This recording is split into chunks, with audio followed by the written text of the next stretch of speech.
All right, hello everyone, and peace of Christ to all. I hope my voice is clear. Please let me know if you have any difficulty with the sound, because today we have some change in the sound setup. Uh, give me one, please, if the sound is good, and I hope it's yes. Otherwise, we have to refix it. So, are we good? Is the sound good? No problem. There's any noise, anything? All right, sound good. All right, that's wonderful. Anyway, today you receive an article from a Muslim, and he advised me to read this article and to read it carefully. And I cannot resist really reading any article about the Prophet Muhammad, peace upon him. The article saying that Muhammad was, or let us say, 10 or 30 amazing things about the Prophet. The Gin and Tonic Show. I don't know what that show is. What tonic show? I never even heard of it. Anyway. You mean the atheist? The atheist guys? Well, those guys, they want to bring me someone. He is a Muslim gay. I mean, if I want to debate with Muslims, what Muslim gay? I mean, atheist. They have their own stupidity sometime. We said we want to debate with Muslims. They are going to bring me a gay. I mean, I would debate with a Muslim gay for what? About what?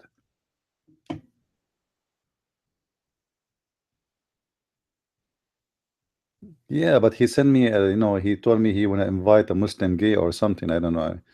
I mean, I want to debate a Muslim scholar. You see, if you want to invite me for a debate, I don't mind Muslims calling me here, even if they are kids. It's okay. But if you want to invite me for a debate, you have to invite me to someone he is at least, I don't want to say equal. I mean, someone he can be considered as something, but don't bring me a bunch of kids. So anyway, I thought he was going to invite me to, to have a challenge with somebody he is have an authority. But obviously, they have a bunch of Muslim kids and gays and whatever. I'm not really interested in this kind of conversation. Now let us focus in our topic. Uh, Yesterday, I answered a question of one of you about Muhammad being a prophet, right? The fact there is a person before, he sent me an email in patreon.com, and he said that one of the Muslims said that the word terror in the hadith, I did not translate that accurately. So today we are going to cover this too, and we are going to review together the article which is saying that there's 30 facts which are amazing about the Prophet. So I'm going to go to the Muslim website. This is the Muslim website, which actually a copy paste from other website. This is what the Muslims do. All right, Morocco World News. This is the website. 30 facts about Prophet Muhammad. BPBUH. What is this 30 facts the Prophet he have? He was descendant of the Prophet Ishmael. You know what, Muslims? I challenge one Muslim can show me one proof that Muhammad is descended from Ishmael. Secondly, I challenge one person in the world can tell me how Ishmael became a prophet. You see, from the first line, the Muslim, they start lying. My friend, the Muslims are waiting for me for what? They have a Muslim gay to debate me. They don't have a Muslim to debate me. He told me in Skype he have a Muslim gay. I'm not going to debate a Muslim gay. I will debate him about what?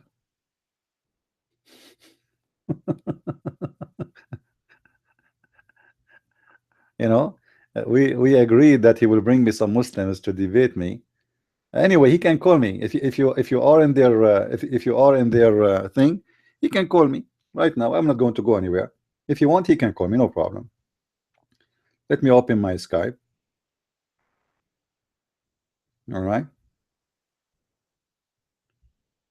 but I'm not really interested in debating gay kids. A Muslim, he want to be a gay. I mean, what is what you know, atheists are really weird.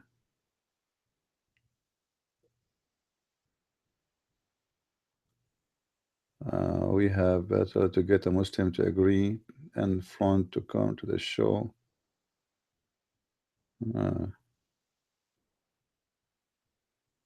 Let us see. We will let him call me.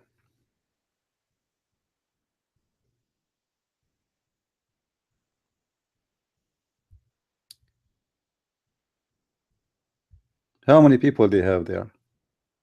50? 100?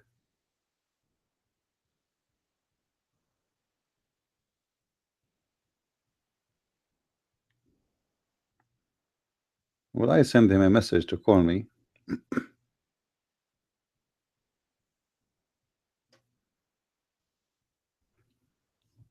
All right, let me call him and see.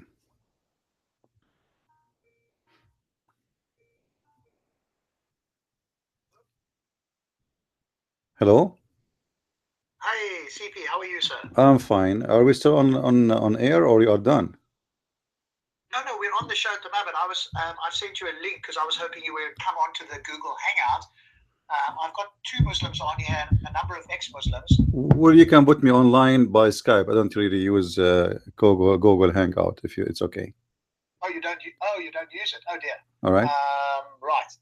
I'm not sure how I can add you in. Just here. put me in the speaker. Just turn the speaker on. I think it's easy. No. Sorry, I've got them talking here, so it's very difficult for me to hear you. I can't mute them on. You see, because I'm using my Hangout on air already in my show, so I cannot use it in 2 places at the same time. Oh, right, I'm with you.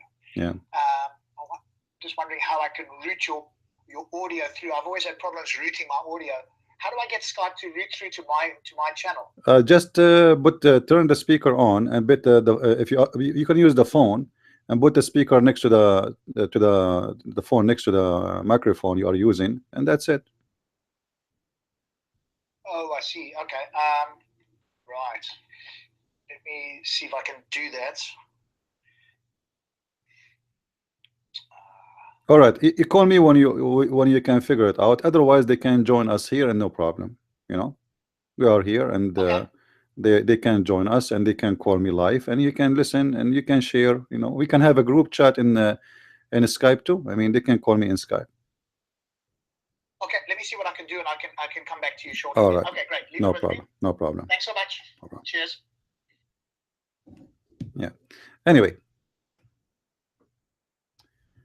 so the first fact about Muhammad, that he is descendant from Prophet Ishmael. Muslims.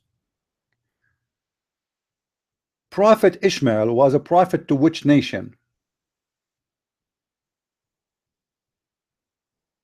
Any Muslim can tell me Prophet Ishmael, he was a prophet to which nation? And can you tell me one of his prophecy?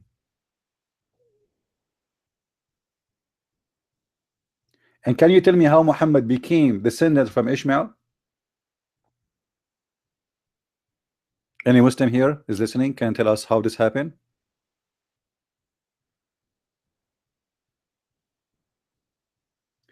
If you go and read my books, if you go to if any of you have one of my books, The Deception of Allah, you will find that the Muslims in their own reference says, the Muslims, not the Christians, not the Jews, not the Hindus, not the Buddhas, the Muslims, that the first time Ishmael he learned Arabic from their books, the Muslim books, remember, he did learn at the age of 11. So Ishmael is not an Arab, and he learned Arabic from the Arab. Now Muhammad is an Arab man. If a man he marry a woman, the son belong to the father, even in his ethnic and his last name. This is the tradition in the Middle East until now and since ever, especially between the Arab. and the Quran confirmed that. So if Ishmael was not an Arab, and let us say he married an Arab woman, if he did marry an Arab woman, is that will make Muhammad from his children? That's very false. Secondly, Ishmael is a son of Abraham. Abraham and Aramaic. Ishmael is going to be Aramaic automatically, for he is a son of his father. His father, his mother is an Egyptian. So how somebody, his father is an Aramaic, his mother is an Egyptian, his son is an Arab? That's very naive, very stupid. But because the Muslims are so desperate to find a place for their prophet, another way, they are trying to seek an honor for him to make him descendant from some respected names. So I can claim right now that I am the son of David, but I have nothing to do with the Jews. I am not from the Israeli, and I am not even close. Actually, Muhammad, the Muslims, they did that already. They claim that the book of Isaiah speak about Isaiah 29 speak about Muhammad. You believe it? Which means they claim that Muhammad was one of the Jews, which is very funny and very stupid. And because they are desperate to find some honor for their prophet, guys, am I heard? Is my sound good? Is my sound good? So some of you don't hear. All right, we just refresh your page, please. So because they are looking for an honor, they are desperate to find Muhammad a grandfather or a grandfather who can be respected. You see, it is the opposite about Jesus. Jesus, he is by birth, he is born descendant from David by birth. But Jesus, he don't like people to say to him, you are the son of David. This is why Jesus said to the Jews, what do you say of the Messiah? They said he is a son of David. He said, if he is a son of David, how come David called him Lord? So the Messiah, for he is the Lord of David, he is the God of David. David is not an honor for him to be called the son of David, but this is an honor for every Jewish person to be called the son of David.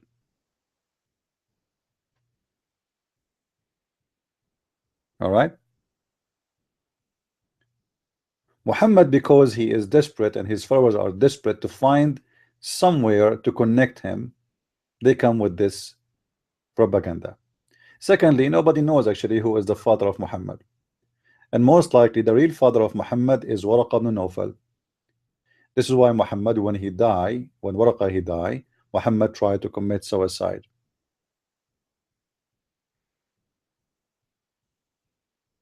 Muhammad was born based on the Islamic history 4 years after his father's death. Have you ever heard of somebody is born 4 years after his father died?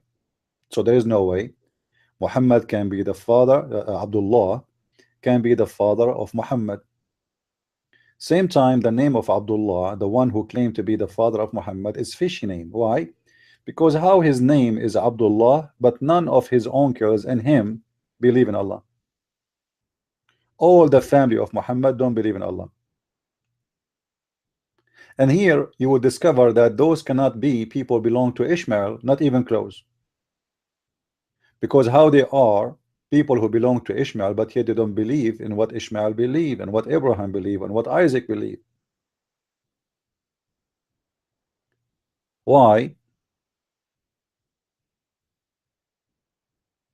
You know, we don't know how this happened. It's just a fiction stories of somebody trying hard to make something out of nothing. Now, why Muhammad he need that lineage? I mean, if you are a prophet of God, can't you be a prophet of God unless you are from Ishmael? If Allah decide to make Muhammad a prophet, why Allah he need Ishmael? I mean, isn't it Allah free to choose whoever he wished to make him a prophet? The Quran says, let me show you how stupid the one who made the Quran. I'm not insulting, by the way, just remember. When I say stupid, I mean it. This is the Quran.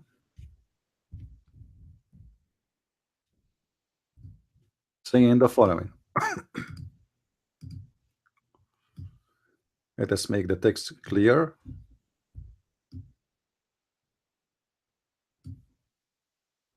All right. Chapter 14, sorry, verse number 4. Chapter 14, verse number 4. You guys just focus with me, focus with me. The Muslim who want to debate me, they can come here. Just focus on the topic. We sent not a messenger except to teach in the language of his own people in order to make things clear to them.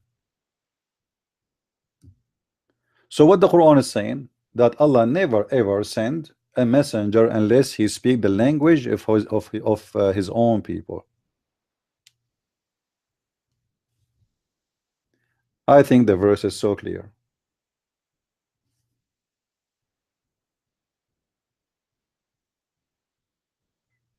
All right.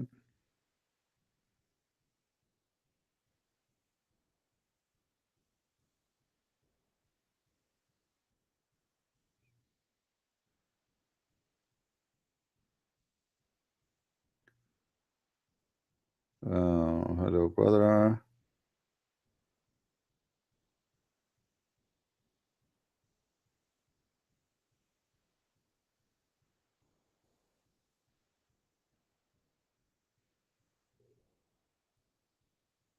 All right. I'm getting messages. You are getting a call? I received nothing. Should I call you in the same link? Speaker corner? Should I call you in the same? No, I have no call from my side.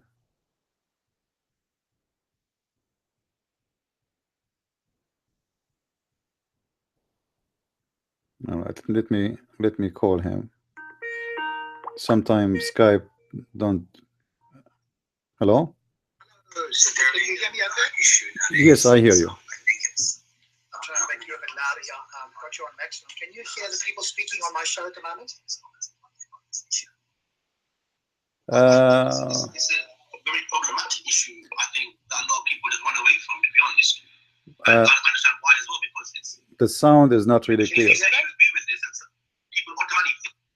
The sound. Can you hear those people speaking? The sound is horrible. I don't know. I can't understand anything. Let me hear more than talk, please. Let us see. Okay, let me just see if I can put you, if there's a loudspeaker option here that I can put you on. Let me just have a look here. Okay, so I'm going to make it a bit louder. What I believe, what I'd say is, what I understand so far from the Islamic perspective is, in Islam, if you are caught in the act of, being gay, can you hear that? Yeah, I hear somebody speaking about the gay. I mean, you told me before you are going to talk about gay, and I told you this is not really my topic. I mean, I'm not going to debate about gay. In my Bible, it's forbidden to be gay. So if a Muslim says it's not allowed to be a gay, I will agree. I mean, why you are inviting me for a debate about gays? I told you that before, that this is not really my interesting topic. You want to debate? No, that's not what we're doing. This Muslim is just answering an ex-Muslim's question. So I want you to come on and speak to the Muslims. I've got two Muslims here, so it's not about gayness per se. It was the ex-Muslims who were speaking and asking the Muslims about their opinion on whether homosexuals or gays are okay in Islam. All right, no problem. All right, so hang on a second. Let me just unmute them and tell them all that you're going to join us here. Hopefully we can hear you properly. I'm just going to make it a bit louder. So bear with me a second. I'm going to unmute here. Off from like this, like semi-red herrings. Guys, hang on a second for me, please.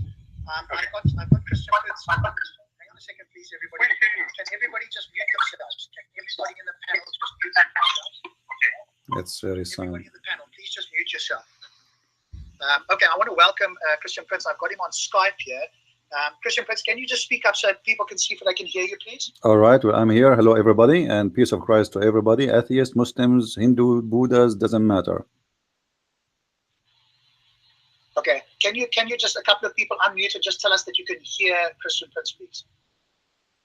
Yep. Okay, I can hear this. I can hear. Okay, great. So the topic that we're just talking about, I'm obviously going to welcome Christian Prince. He'll be able to answer the questions directly to you. So as Muslims here, Christian Prince is obviously, as I've said to you, studied in Islam. He's a Christian. So if you have the questions, here he is, and hopefully we'll be able to do that. Go ahead.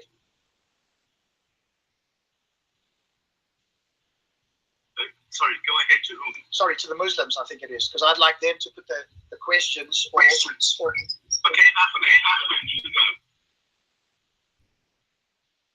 don't understand what we're supposed to do. You're supposed to ask why you aren't like a king. The sound is not good. I'm sorry, I'm really confused right now. Okay, everybody mute yourself. That is not talking, because I'm hearing feedback. Speaker. Let us do this. What about you? You listen to their question, and then you tell me the question, because hardly I can hear them. There's an echo. The sound is bad. So listen to the questions they have and give it to me, and I will answer it. Okay, let me see if we can do it that way. Okay, so I think it was yourself at Glass Castle. You were asking a question. You were saying that you didn't know something about the Sharia. Can you repeat what you said about the Sharia earlier? Oh, okay. So what I was saying is, look, I'm not like a scholar or anything. What I'm saying is, we were talking about how I think someone asked the question of, what would you consider to be a proper society, I guess, similar to that. So someone replied saying that Islamic, where basically your hands get cut off for stealing, and then the gay people get killed and whatnot.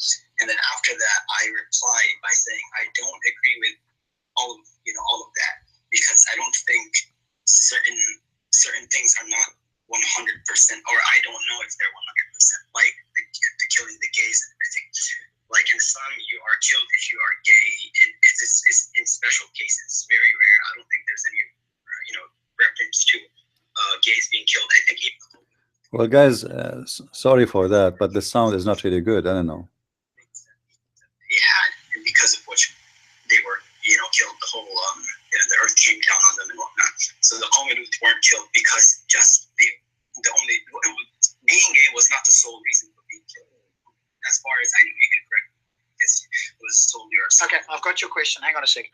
Could you hear that, Christian Prince? Yeah, well, I don't know. Like, obviously, the person who's talking, he do not know much about Islam, and he is not even a Muslim. You told me that you brought a Muslim. He said, I don't agree. I mean, how he can be a Muslim, he don't agree? I mean, that's weird.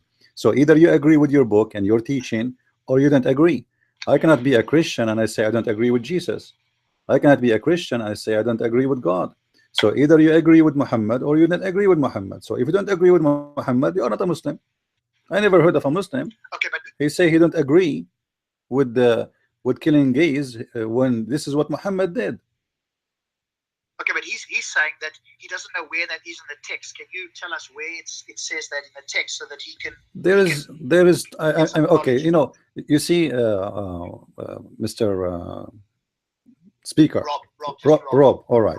I assume when you bring me people to discuss, is he a guy he's asking question, or he is a debater coming to your show? I think he's asking questions. Would it be easier if he comes to your show, if I direct him to your show? Would that Sure. That will be easier, because the sound quality is bad and hardly we can hear him. The only voice is clear is even yours is not really too much clear. So if you want, let them come over here and I will be happy to answer with details, and they can see in the screen my reference. Same time, speaking of gays, there is tons of reference. I mean, he can type in Google two words, what the Prophet said about gays, and he will see tons of articles written by Muslims about gays, and you will see the Prophet, he ordered to kill gays and to kill whoever do it, and not only to kill the one who did have sex with someone, he's a man, to kill both of them. So this is not really I mean a serious question, because I assume when somebody asking a question is somebody he have no enough resource to find such an easy question. Type 2 words in Google and you will find long list of hadith about Muhammad saying so. However, he can go to the Quran. In the Quran, it doesn't say really kill the gays. The Quran says that in the case of the lesbian, women, they have to be jailed until they die, until their death. In the case of gays, we have to insult them and humiliate them as a Muslims, and until they repent, and if they repent, then we let them go. So this is what the Quran is saying. However, the hadith, we know that there's many things in the Quran abrogated by the hadith, because Muhammad, he have the authority. If you go to chapter 4 verse 15 and chapter 4 verse 16, both of them, they speak about gays and lesbian. The first one about lesbian and the second one about gays.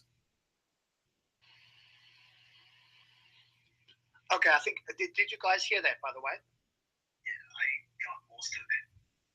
So Yes, I hardly mentioned it.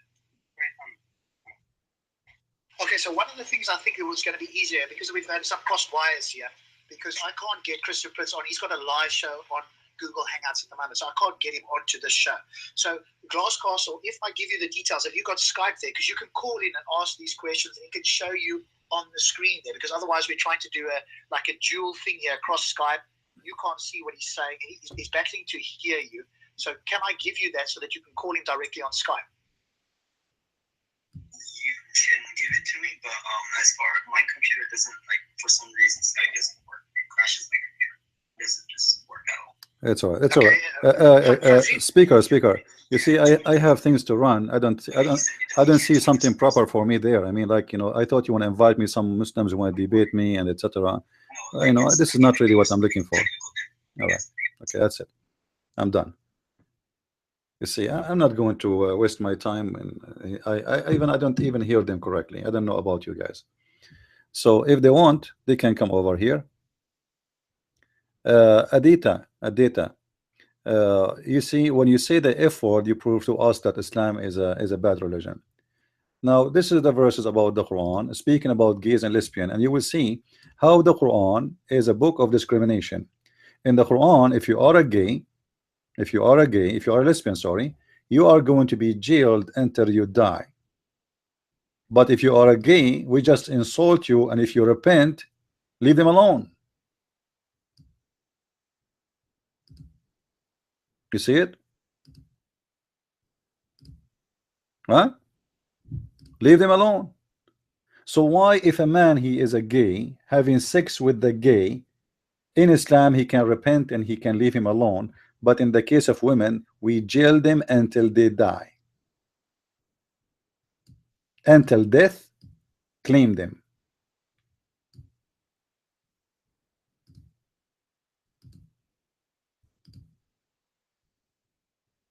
What do you think? Obviously, Islam have no logic.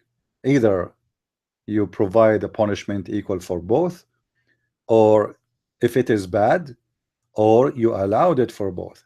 Same time, Muhammad himself was a gay, so I don't understand why he is aggressive against gays. I believe that Muhammad was aggressive against gays because he been forced to. When Umar ibn Khattab, he came to him and he said, Prophet, do something. Every, like, and the Muslims, they came to him, they said, do something. There's a gay in every house in Mecca. This is how much spread this the gay thing. So he said, what do you want me to do? He said, do something, order them to be kicked out. So he said, okay, kick them out. And then they said to him, what about the gay in your house? So if the Prophet himself is against gays, why he have a gay in his house? Any Muslim can explain to us? Obviously, there's something wrong in the story. There is something wrong in the story. There's no question about that. Somebody is against gays, he should not have a gay in his house. Now,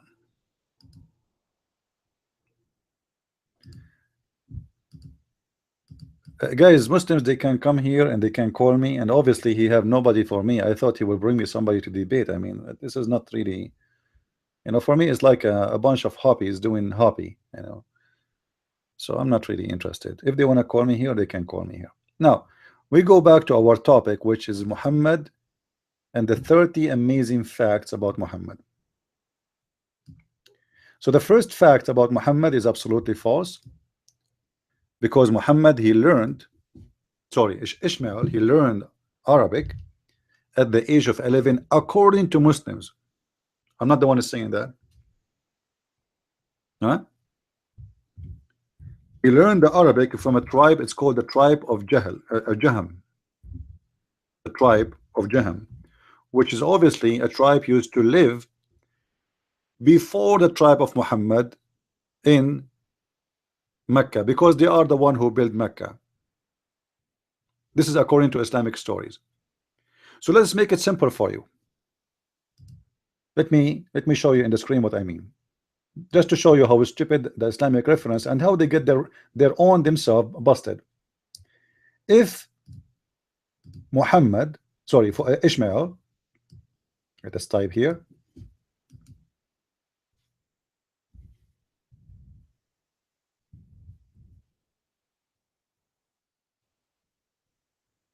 married from a tribe of Jaham,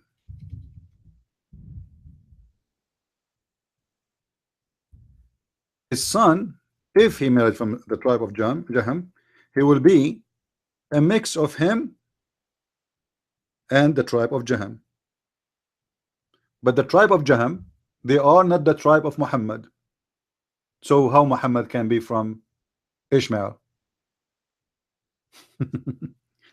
Even based on the Muslims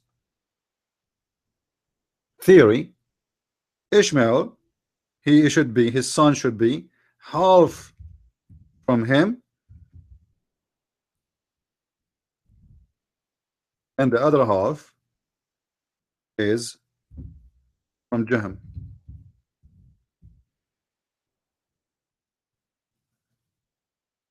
So how Muhammad became from Ishmael? Jaham is not the tribe of Quraysh and have nothing to do with the tribe of Quraysh, and not even close. Any Muslim can explain to us? You see, I'm using the Muslim reference, not my own. Right?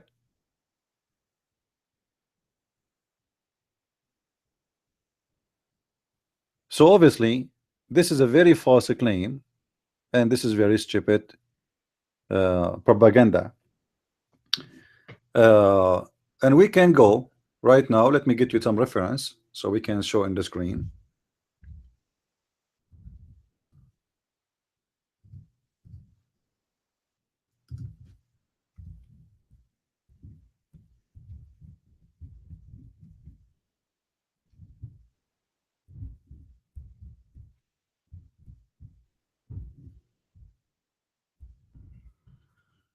Let us see.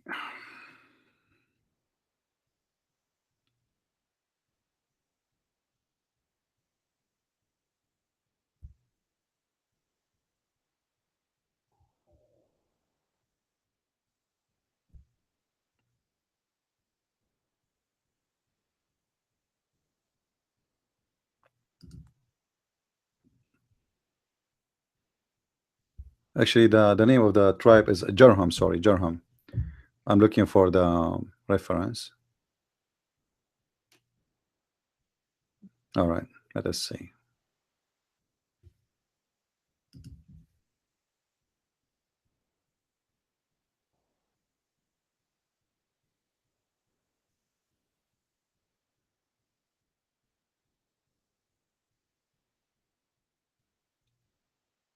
You see, I don't like to show things without a reference. Let us see. The tribe of Jarham.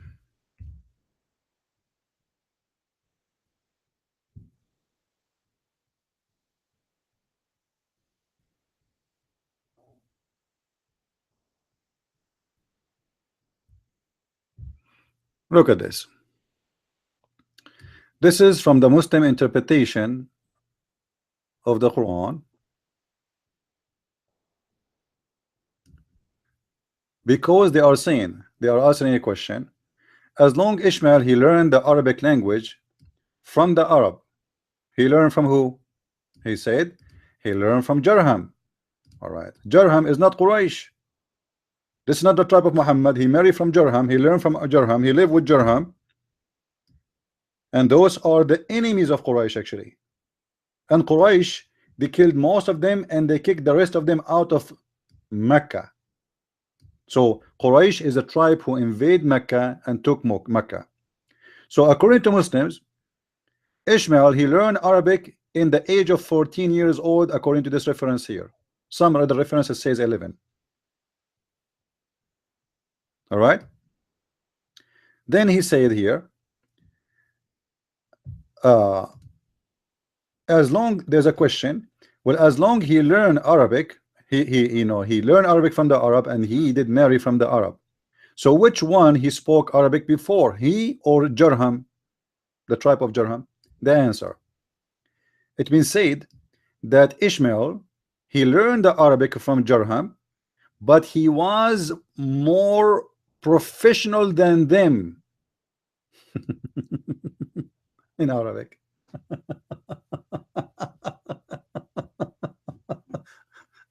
So the whole story is stupid. Those are the enemies of Muhammad tribe, and the enemies of tribe of the Muhammad, this is where Ishmael he married from. Supposedly according to Muslims, quote unquote. And he married, he did learn Arabic at the age of 14, which means he is not born between the Arab. He came at the age of 14, supposedly according to the Muslim, to that location in the middle of nowhere, which nobody can explain why. And then he learned Arabic from the Arab. Which Arab? The tribe of Jarham, the one you see it in yellow, Jarham. All right. And then the question, well, as long he learned the Arabic from Jarham, he learned Arabic from who? The answer here says, well, from Jarham.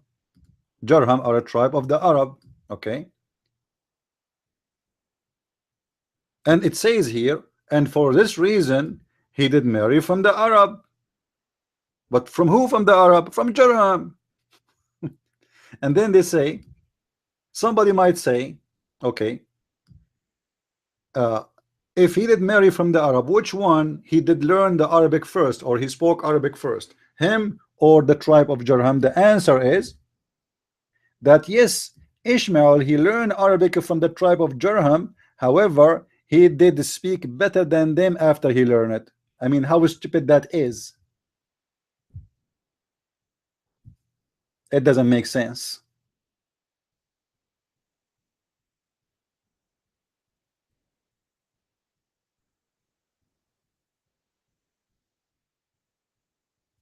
Right? And those are the reference, coming from the interpretation of وَعَلَّمَ آدَمَ الْأَسْمَاءَ كُلَّهَا ثُمَّ عَرَضَهَا, and Allah he taught Adam all the names, and he displayed them on the front of him, and he told the angels to tell me the names if you are truthful, which is a very stupid verse in the Quran. So when the Muslims they say that Muhammad is from Ishmael, this is even against their own reference. But as I said before, what you expect from a bunch of ignorant trying to establish a prophet and religion? Their books itself is against them. And I'm not using a books written by the Hindus or by the Buddhas. All right.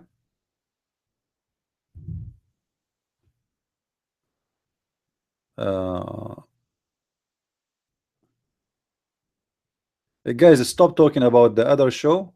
If they are interested, we are here. They can call me. All right. Muslims, they can come here and they can ask me questions, and that's it.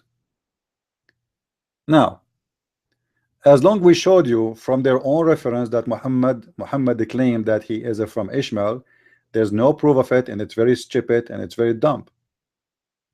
Let us move on. So the first one was fake, and it is a lie. Number two, he was born in Mecca.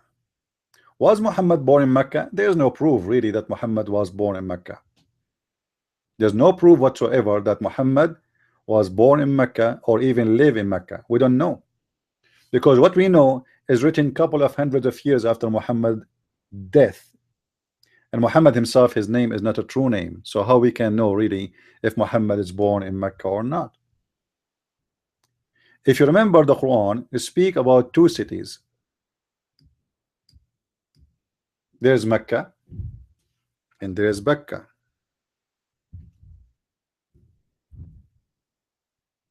You see the word Becca here? The Quran said that the first one, the first house which is built for mankind is the house which is exist in Becca. Now, is Becca Mecca? I say absolutely cannot be true. Why? What is Becca? How Mecca became Becca? Simply, there is a moon god temple. You see, the first house which appointed by God for people to worship, it was the one built in Becca.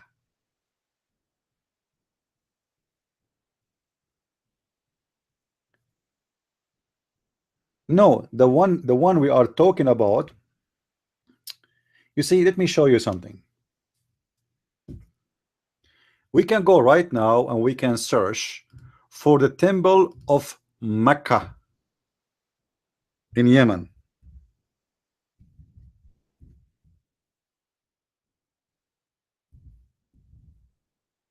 I'm typing in Arabic, hold on. Search so we can find you.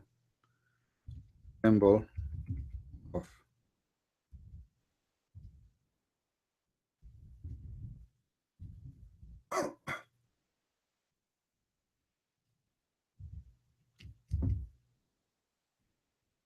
all right.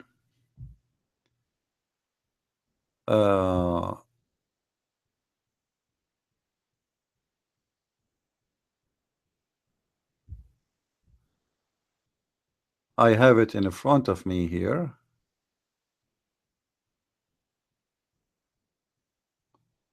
But I'm just trying to find a professional website.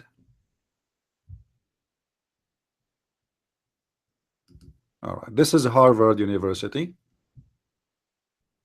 But too bad there's no pictures. Huh. Okay, forget about it then. Because I want a website have pictures. Let's see. This one is a book, not. I want an article have Al-Mecca temple.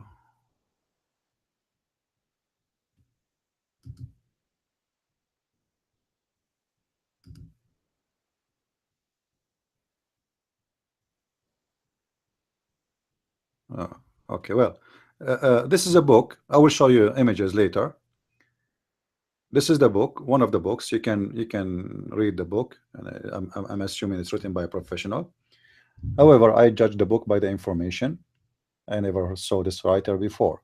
Al-Mecca and the two kings. You see it says Al-Mecca, Al-Mecca.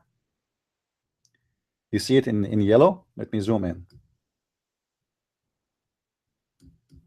Al-Mecca.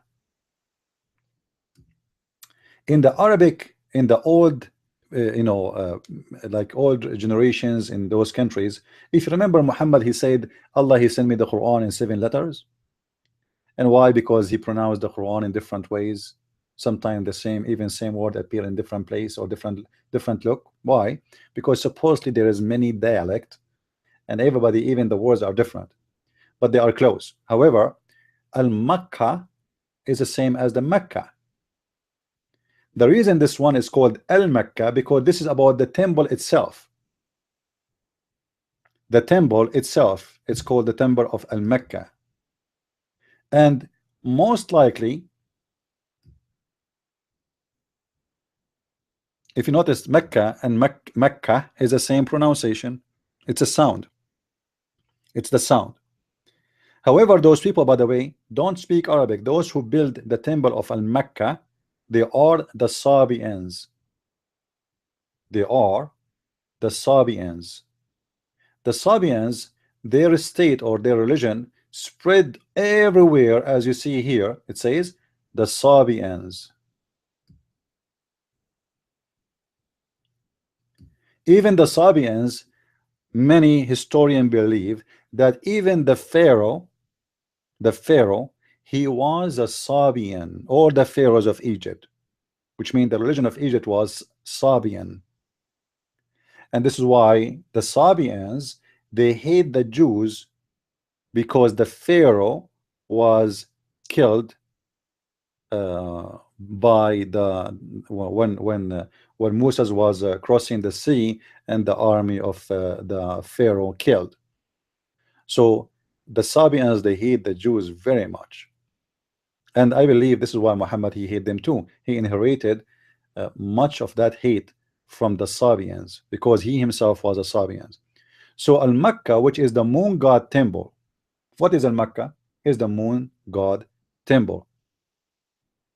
Bakka is properly another temple which is built in the what they call it in Petra.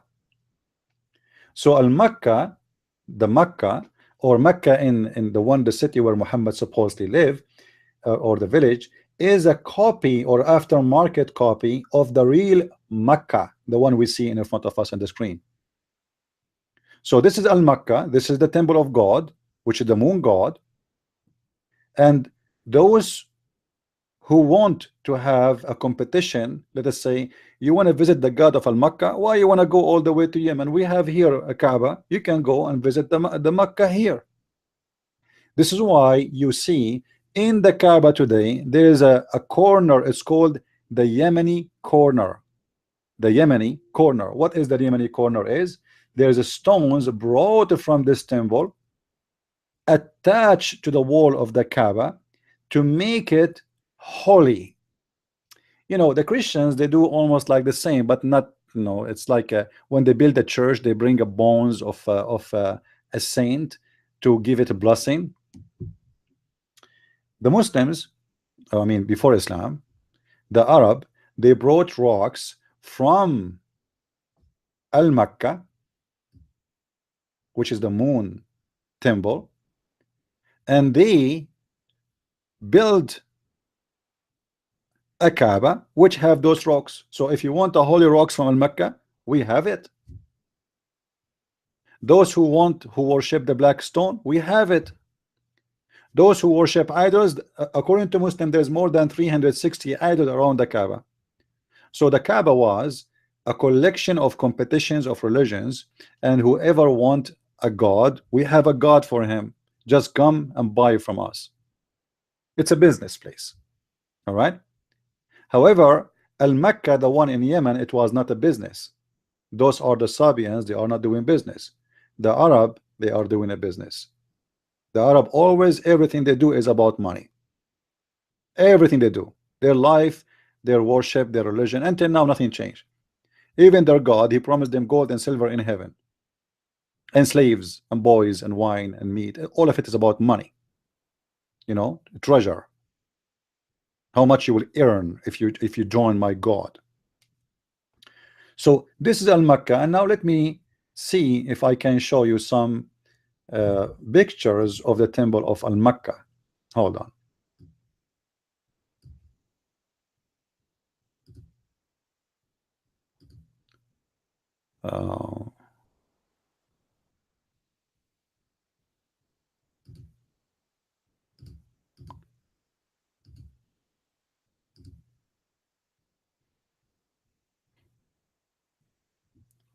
Well, I could not find a picture which is lawful to use except those. This is what supposedly what left over from Al-Mecca, but there's more pictures actually. You can look for it, you know, you can look for it online in Google, and you can find the pictures of Al-Mecca temple. And this was nothing but the moon god temple. Some people they say it was the sun god, but most of scholars they say it is obviously it is mostly the moon god, not the sun god. So this is why the name of the Quran, sometime Mecca is coming as Mecca and sometime is coming as Becca. Becca, I believe mostly it is somewhere in Petra, and I saw actually a video which is a very good documentary. In the beginning, by the way, I refused that documentary because I heard it from what his name, James, no, what his name, J Smith, but because he did not present it really in a very clear detail, so I rejected what he said. But then I saw the documentary from a professional historian, and it was really astonishing. It make a lot of sense. Now, why Becca is Mecca? Now, Nightmare, he wanna call me. Let us see if Nightmare wanna say something. Hold on. Nightmare is desperate to call. Where is Nightmare? Why you don't call? You keep saying Mike, but you don't call. Answer, Nightmare. We are calling you live. As long as you want to talk. Okay, answer. Don't you want to expose me? I'm calling you. Answer.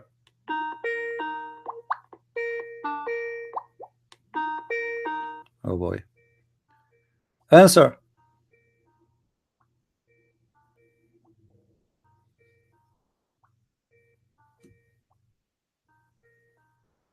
Hello? Are you going to answer or not?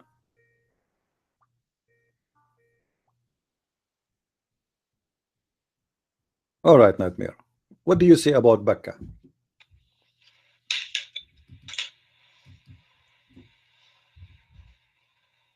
Hello? You are live on air. What do you want to say? What do you want? Yeah, I hear you. What do you want to say about Becca? What is Becca? No, that's not the Mecca. Okay. That's not Mecca, correct? That's not Mecca, correct? See, guys, he agree. That's agree. That's not Mecca. That's Becca, correct? Where is Becca located? No. You got it wrong. The one in Yemen is not called that Mecca. Okay. So what Becca is? Becca is Mecca. How Mecca is Becca? Yeah, there's another name of Mecca. Why it's a? I don't see a difference really. It's almost the same. The only difference is the first letter. Why? Yeah, but they have two names. Sometimes it's called Becca, sometimes it's called Mecca. But the one in Yemen has nothing to do with the one in Saudi Arabia. Okay. Let me ask you. If there is in the Kaaba, a corner. It's called the Yemen corner. If there is Yemeni corner, what do you mean? What do you mean? What do you mean if? What do you mean if there is? If there is or not? You are a Muslim. Don't tell me you do not know. If there is or no. No, I never heard about there is a. Guys, this guy, he wanna get me busted. He is a Muslim, but he never heard about his Kaaba. Like, just go. You are a kid. You are a kid. You know, if I am your dad, I will spank you. You are 55 years old or 53 years old, and you do not know anything. You do not know that your God is a spirit. You never heard of the Yemeni corner. Let me get you busted.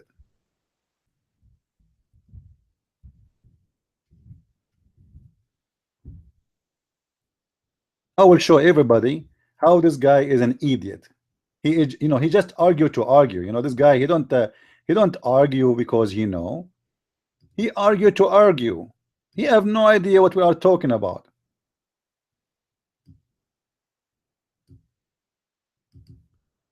Give me a second. I will show it to you.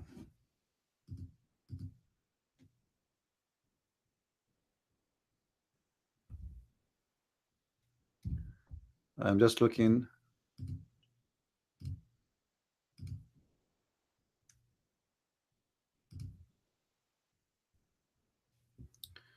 All right.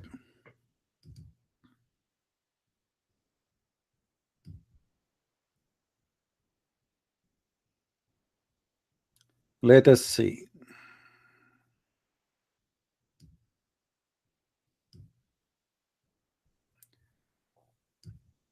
Look with me, guys. I hope the screen is clear. Do you see number 9? It says the Yemeni corner. Do you see it? The Yemeni corner.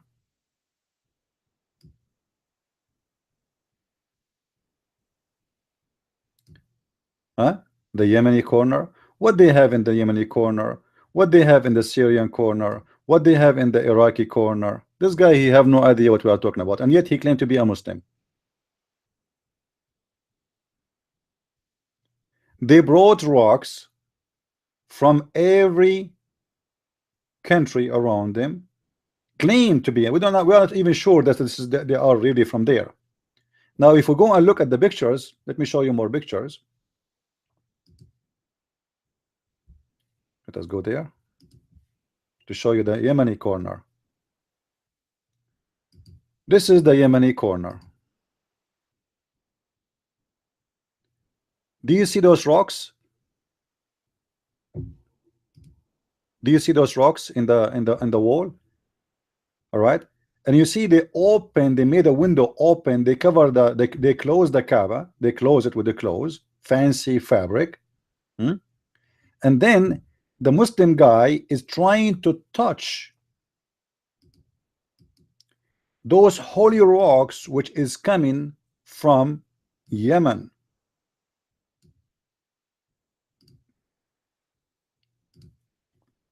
What those rocks are?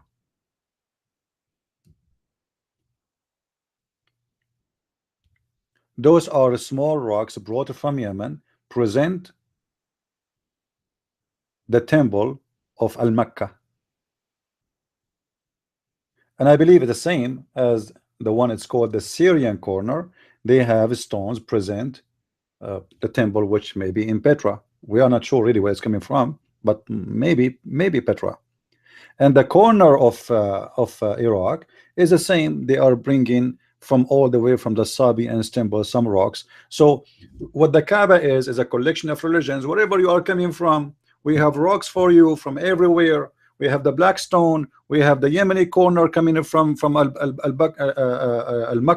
We have from Al-Bakka. We have from everywhere. Come over. And this idiot, he is a Muslim, but he never heard that there is a corner. It's called the Yemeni corner.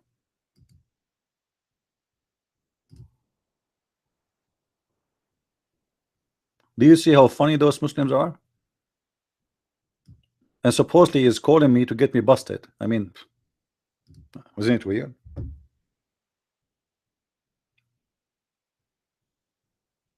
Right?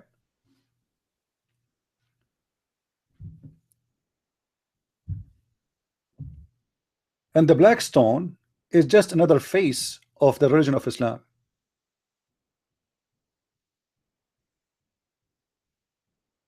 What is the important about the black stone? Just to show you how pagan this religion is. The black stone is in the shape of a vagina. The black stone used to be a vagina, and it still is a vagina, and will stay as a vagina.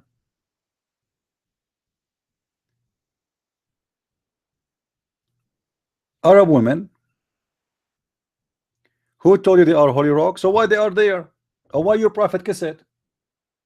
Okay, call me again. Let me call you again, guys. Who told you they are holy rocks?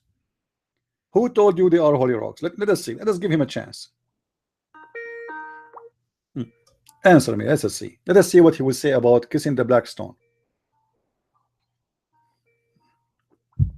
Who told you they are holy? You know, nightmare. If they are not holy, why your prophet kiss the black stone?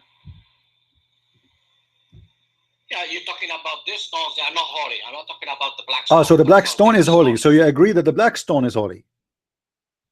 The black stone is holy, but not. Why? Okay, why a stone is holy? Why do you call the other ones holy? What? Why you like to the people? You Why it's holy? Why it's holy? Tell us why it's holy. No problem.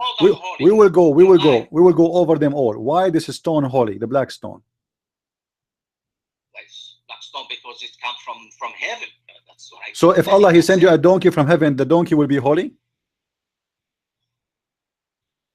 Well, you're giving a hypothetical. If No, I will give you I will give you a good example. I will give you a good example. Shaitan himself was in heaven. Allah kicked him out of heaven. Is Shaitan holy? No, it's not holy. So why the black stone is holy? It's a stone. It's a stone. And why Allah have stones in heaven? And why Allah he's sending us a stone? I mean, what does a stone present to Allah? I don't know what present to What do you mean? You are the Muslim. You know. You see how funny, Nightmare. You see how funny you are. You tell us that this is a holy stone because it's coming from heaven. But when we ask you what does a stone present to Allah, you do not know. Why it's holy? Just because it's coming from heaven? Oh, there's millions of rocks coming from the space. God consider that stone to be holy, and that's it. That's Where in the Quran Allah he says I cast a stone for you? That's covered in the hadith where it's where in the hadith it says Allah he cast a stone to us? Show us where. I want to see the hadith. No, doesn't say God. It says the hadith says that the stone is holy. That's it. And the scholar says it's holy. Now that's all I can tell you. Oh, so okay. Let us say okay. When we say a stone is holy, what does that mean exactly? Okay, don't change the topic. We're talking about the money. No, we are not changing the topic. We are going to talk about the other stones. Okay. All right. Hold on. This is the Yemeni stones. Why the Muslims are kissing it? Do you see it? Why the Muslims are kissing it? It's wrong to kiss it back because it's. What do you mean wrong? It's in front of the police, it's in front of the government, it's in front of the mullahs, in front of the sheikhs. This is in the Kaaba. Why they are? Listen, Abdul, listen. You said it's not holy. Why Muslims are kissing the rocks of the Yemeni corner? I want an answer. I don't know, but it's wrong. I want kisses. What do you mean you don't know? First of all, what do you mean you do not know? And you do not. And what do you mean? What do you mean? Hold on. What do you mean it's wrong? You never even heard about this Yemeni corner before. So how you know it's wrong now? If you never even heard of it before. Where does it say the Prophet ordered to kiss the stone? Listen. I'm asking you why you never heard of this? If Muslims who do Hajj, all of them, they knew about it, and all the Muslims they knew about it, and why you told me I never heard of it? And how you know that it's wrong? How you know it's wrong? Do you have a proof that it's wrong to kiss the Yemeni corner? Because the Prophet never said that. Okay, can you show me one scholar saying that it's wrong to kiss the Yemeni corner? The Prophet is not better than any scholar. Well, how you know the Prophet did not kiss it? Do you know what ar-raml mean? Ar-raml? Yeah? Sand. No. Sand. No, this is you're ignorant. Ar-raml around the Kaaba. What is ar-raml? No, I don't know this. He do not know what ar-raml. He do not know that. What this guy knows? I mean, you are a Muslim for 50 years. What do you know about your religion? Nothing. No, I don't know about everything about the Kaaba. No, What do you mean you know about? What do you mean you know about the Kaaba? You know nothing about the Kaaba, and you just prove that. You have no idea what the Kaaba. Guys, look how they are kissing the stones. This is the stones in the Yemeni corners, and look here how they are kissing it. Why they are kissing it? They also kiss the clothes. You know okay, why you are kissing the? That's a rock. Why you are kissing the rock? This is not. It's not acceptable in Islam. People do every day. They kiss the temple. They kiss dead people. So okay, so you don't. So do you agree kissing stones is a pagan practice? Do you agree that kissing stones is a pagan practice? If you kiss a stone, the Prophet did not do it. You know that's to me it's a pagan. It's a pagan. So okay, Muhammad kissed a stone too. The black stone is a stone anyway. Nah, that's holy. Why it's holy? Why it's holy? Why it's holy? Why it's holy? Why it's holy? Why it's holy? What is the benefit of this stone? Let us say it's holy. What will happen if I kiss the black stone? What will happen exactly after I kiss it? This highly holy stone, what is going to do to me? What do you mean? What he's gonna do to you? But the Prophet kissed it, and you kiss it, and that's it. Listen. When I kiss a holy, when I'm kissing something holy, what this holy will provide? What it make it holy to the point I have to kiss it? What is the holy about it? I mean, if I kiss it, when I say holy, it is something, first of all, something alive and something have to do with God. So what is the black stone will provide the believer as holiness? Why you kiss it? In your religion, you have the Holy Cross. And it's only made. No, this is no. We don't see this in the Holy Cross. Simply, we say it's a Holy Cross because Jesus, he shed his blood in it. But this, the wood itself, the wood. But no. We don't worship the cross, and we do not need to kiss the cross. We do not need to do that. We do not need to kiss the cross. And nobody, and Jesus never kissed the cross. And Paul never kissed the cross. And no apostle. No. Listen. You are missing things. You're a prophet kissing rocks. You're a prophet kissing rocks. Did Jesus kiss the rock? Did Jesus kill? Jesus kiss the cross? Did Paul kiss the cross? Did Peter kiss the cross? Nobody kissed the cross. So why your prophet kissing a rock? Why you know, I don't, you know, people, they can do whatever they want, but God never say. No, I'm talking about you're a prophet. You're a prophet. You're a prophet is a prophet. You're a prophet is a prophet. He is the best example. He is your master, your teacher. Why he is kissing the stone? Why? No, Muslims don't do things unless it is sunnah. All of us, we know.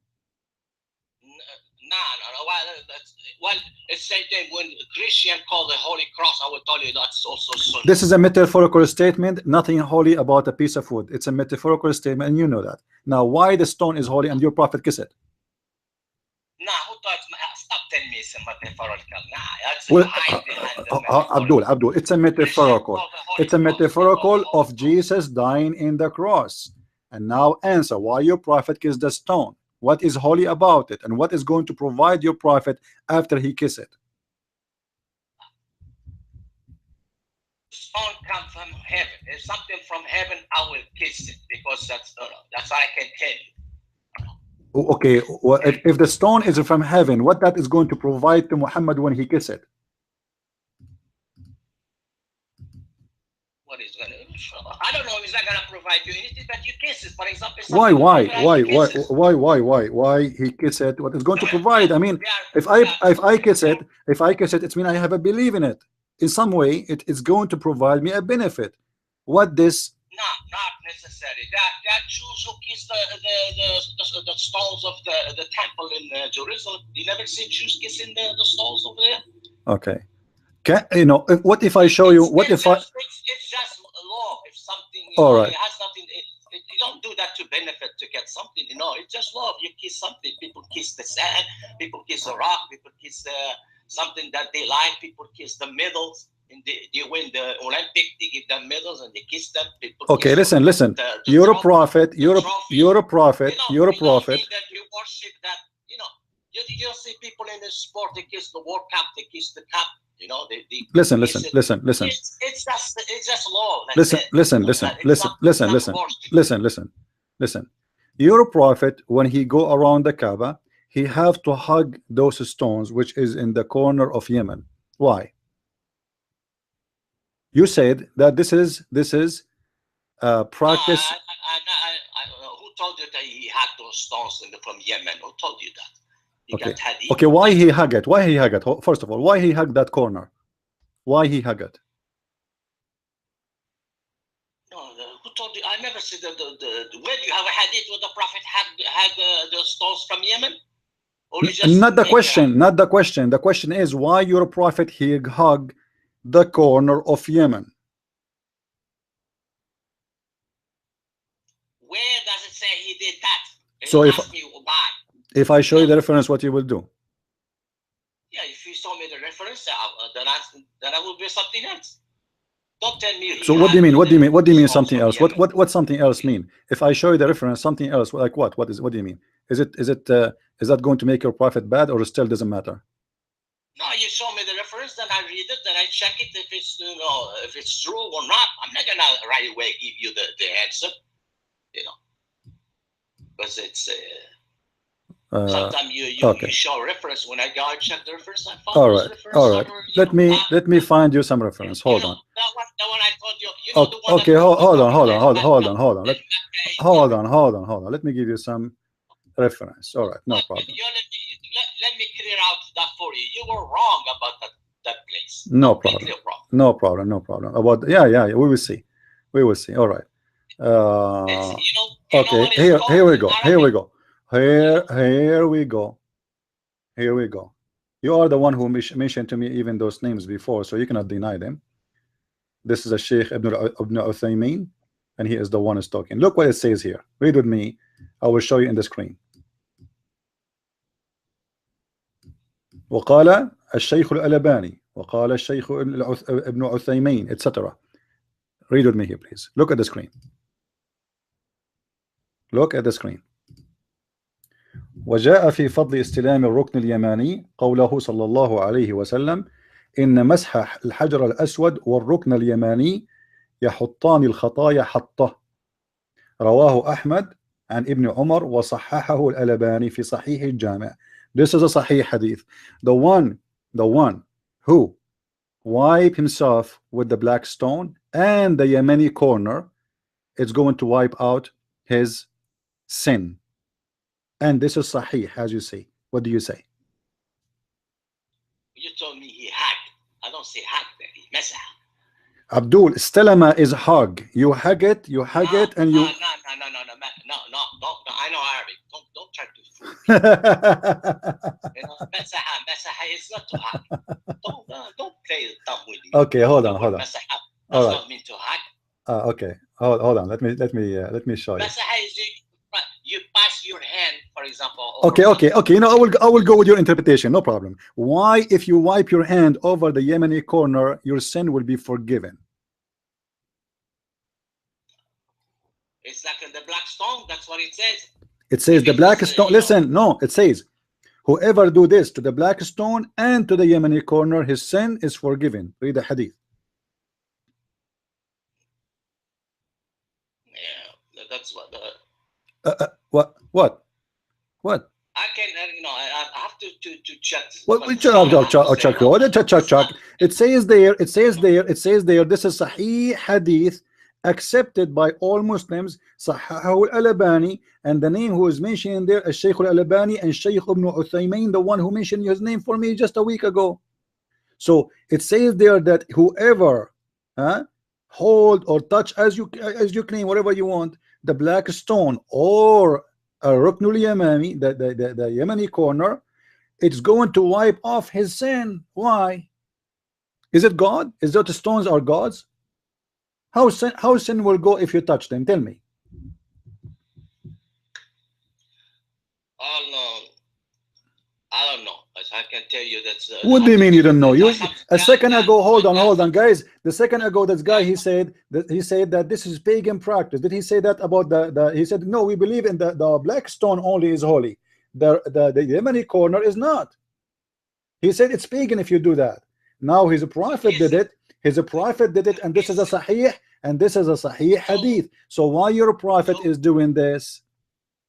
To kiss it. Hold on. Okay, to kiss it. Okay, your prophet saying if you just touch it is going to wipe your sin, so you can kiss it too. It must be holy. Why his sin is gone? Is it because it's holy or not? What is the power of the Yemeni corner? What Yemeni corner? We have to know what is this Yemeni. I need to read about this. It doesn't matter. It's just a bunch of rocks. What do you need? What do you mean you not need to read? You do not know even how to read. What is the point of this Yemeni corner? To the point is going to wipe off your sin. What is going to do? What is the? No. You're the one who doesn't know how to read. I can prove. Listen. Okay, answer the question. Then answer the question. Why your prophet saying? Why your prophet saying that if you touch those stones and the black stones, your sin will be gone. Is that God? I know. I told you have to check the hadith, and I'll tell you. Check what? It's in front of you. It says, you know Arabic, right? Does it say there? Does it say رواه أحمد عن ابن عمر وصححه الألباني في صحيح الجامع? Yes, Al-Albani. Does all scholars agree? Yeah, you're a scholar. You are the one who kept me Al-Albani. You are the one who says Shaykh Ibn Uthaymeen. Here we go. Well, it doesn't matter because many scholars who probably they won't agree about this hadith. Listen.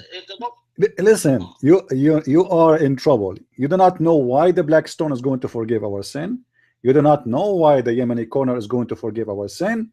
But all what you know that you, because the prophet did it, you do it. Who is the one? Who is the one? Okay, who? Nightmare. Who is the one? Who is the one who forgives sin? A black stone or Allah? Allah forgive black stone. But based on this hadith, no. Based on this hadith, you touch the stone, you are, that's it. You are done. It's like the blood of Jesus. Who forgot the sin? Jesus. No. There's nowhere it says. Nowhere it says. Nowhere in my Bible. No. Nowhere in my Bible it says if you touch the blood of Jesus, you are saved. That's not true. No, it says shed his blood. Yes, but doesn't mean if you. So what if you shed his blood? That doesn't mean I will be. No. Don't change the topic. We are talking about stones. You touch them, and automatically by touching those stones, your sin is obviously gone. You are pure child again, like 1 day old nightmare. How this happened? Okay. About the blood of Jesus, what he shed is also your sin.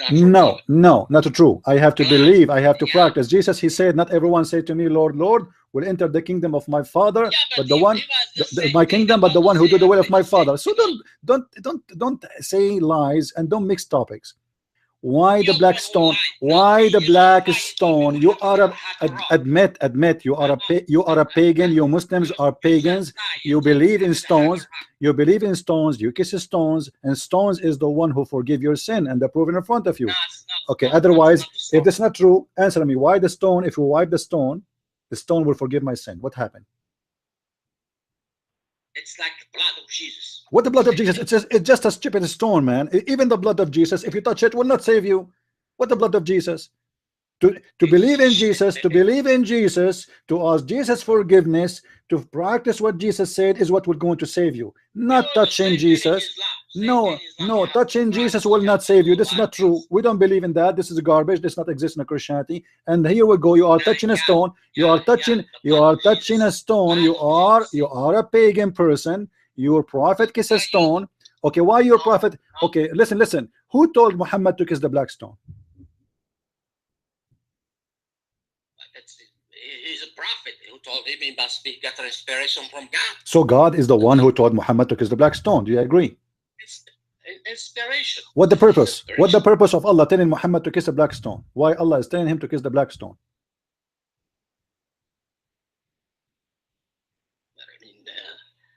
Why God told him to kiss the black stone? Yeah. God wants him to kiss the black stone. Guys, what an amazing answer. What is an amazing answer? Look at this. Why God asked him to kiss the black stone? Well, God asked him to kiss the black stone. I mean, what is the answer? Why God? I don't know. It's like the same thing you have in No, don't tell me you do not know. There's a reason. Everything have a reason. Why Allah he told Muhammad to kiss the black stone? There must be a reason. Okay, is it true that your prophet he said, whoever hold or embrace the black stone will witness for him in the judgment day? This is what I want to tell you. That's all those hadiths are forged, are weak hadiths, you know. Okay, so guys, it's a weak hadith. Okay, it's a weak. Okay. Which are not correct. Okay, no problem. All those hadith is false. Still, what is the reason then? Or what prophet? No, I'm not saying all those hadith of black stones are false. That meaning they are weak hadith. Okay, the hadith where your prophet he said, whoever embraced the black stone is going to witness for him in the day of judgment. Is that a true hadith or not? To me, I read somewhere is the hadith is weak. I read somewhere that's so weak. I don't care. Is okay. Do you accept Ibn Abbas? You are the one who mentioned to me before Ibn Abbas, right? This is Ibn Abbas. Read with me. This is Ibn Abbas. عن ابن عباس قال رسول الله صلى الله عليه وسلم في الحجر والله ليبعثه الله يوم القيامة له عينان يبصر بهما ولسان ينطق به يشهد على من استلمه بحق. Muhammad he swear by Allah, I swear by Allah, والله ليبعثه الله يوم القيامة. Allah, I swear by Allah that Allah is going to resurrect this stone, and is going to have two eyes, and is going to have a tongue, and is going to witness, which means going to speak about every person who hold it by the truth. Rawahu Tirmidhi, hadith number 961. And this is in the fatwa website to prove that this is right, which means this is a very accurate hadith. What do you say? What is the hadith? What does it say? It says Sahih. Does it say? Abdul, they are. This is the Muslim fatwa. They are asking questions, so they are quoting all the accurate hadith to prove it. وصححه الترمذي. Read with me. وصححه. Okay, you see, those are sahih hadith. Those are sahih hadith. Huh? Who told you? Who told you? It says there in the fatwa website. It says there in the fatwa website. Okay, listen. What's wrong with you Muslims? What's wrong with you Muslims? I mean, each time we show you a hadith, right away you say it's weak. I mean, what's wrong? What kind of religion this religion is? How we can trust what is weak, what is wrong? I mean, how somebody live 1400 years after Muhammad, he can decide if this hadith is weak or not? I mean, he was a witness. You Muslims have a madness. But because those hadith are very embarrassing, so you start saying this is weak, this is strong, this is false, I don't accept it. A second ago, you do not know even that the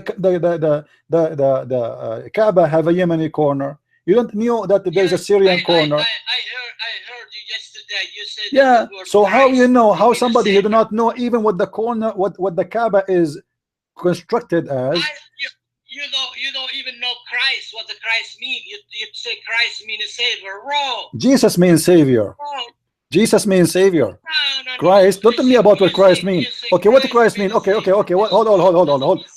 on. What the Christ mean? What the Christ mean? Christ means anointed one. Is a Greek word. Anointed one by who? What does that mean? Anointed one. In Hebrew, they say Mashiach. Okay, what does that mean? What does that mean? Anointed one. What does that mean? What does that mean? Anointed. You know what is anointed? Look at in dictionary. What unwanted? Unwanted? Yes, invented in dictionary. Look at it in dictionary what it means. I thought my English is bad. Anyway, let us go back to the topic so we can talk about the Messiah later. You're trying to escape. You know, don't talk about the Messiah. You see, you Muslims, when you name the name of Jesus Christ, you admit that Jesus is God. For Jesus Christ mean that the one who save you, and he's the only salvation. This is what the name of the Messiah mean. And you Muslims, by saying that statement, you admit that he's God. He is the only savior. No. Let's go back to the topic. Let's go back to the topic. Let's go. Okay. No problem. You know, we will go back. Listen, Abdul, even in your religion, even in your religion, Jesus is the one who will come and will kill the devil. So he is the savior, you idiot. Even in your stupid religion, in your stupid books, in your stupid hadith, Jesus the one who will complete the mission of God on earth. In your stupid religion, from your stupid prophet, he said that when Shaitan he see the Messiah, when he come back, the Shaitan will melt like salt. Shaitan will melt like salt. So who is the savior? The one who destroyed the devil. He ended his kingdom. That is the Messiah. In your stupid religion, and you are telling me the Messiah is not the savior. So guys, as you see, the Muslim, they claim that they worship God. They claim that they have a God, but the fact they have nothing but a bunch of stones, and if you kiss the stones will wipe your sin. This is why the Muslims are fighting. They buy a ticket to go all the way to the Kaaba so they can kiss what? A stone. And supposedly this stone is going to wipe their sin. And who said that? The prophet of the Muslim. And you say to me that your religion is not a pagan religion? You Muslims are pagan 1,000,000%. You Muslims believe in stones will forgive your sin. We Christians don't believe in such a garbage. We Christians worship one God. He is the only one who can forgive our sin. You Muslim believe in God, you call him Allah, but yet the stones in the corners of the Kaaba, they was going to wipe off your sin. When Muhammad he said the black stone is going to have eyes and is going to have a tongue, what does that mean? And why Allah he need a black stone to witness for him? Isn't it him who knows everything? Isn't it him all knowledgeable? Is that the black stone is the USB drive, the flash drive of memory? Don't you Muslim find yourself naive and stupid when you say so?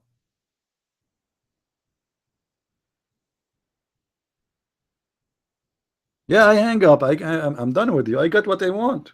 I got what I want. You're a prophet. I showed you the hadith, and you keep saying to me, I do not know. So why I want to talk to you? You do not know. Why the black stone is kissed by Allah, prophet? You don't know. Why the black stone is going to wipe off your sin? You do not know. Why the Yemeni corner is going to wipe your sin? You do not know. What kind of religion believe that stones will wipe off your sin?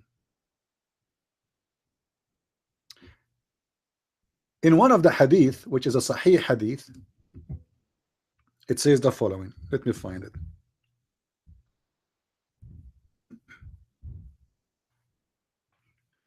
Read with me, guys. This is what the Arab practice, and Muhammad is nothing but another pagan person from Arabia. He adopt the pagans' belief. He's a pagan man from the pagan tribe of Quraysh. Read with me, please. We used to worship stones. We use what? What?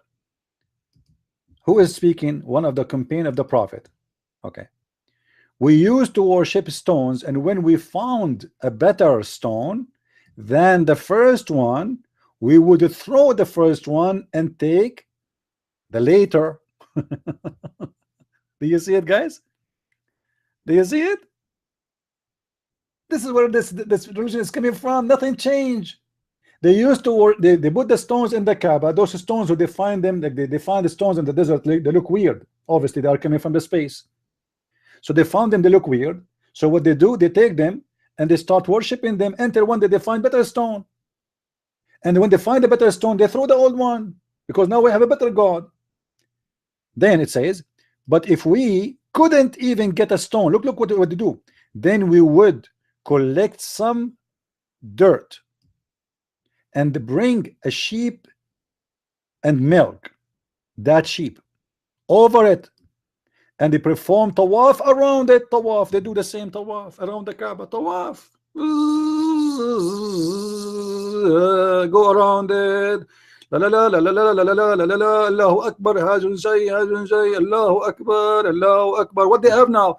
They have a dirt mixed with the milk of a sheep, and they are going in circulation around. The tawaf means circulation. They circle around that piece of dirt.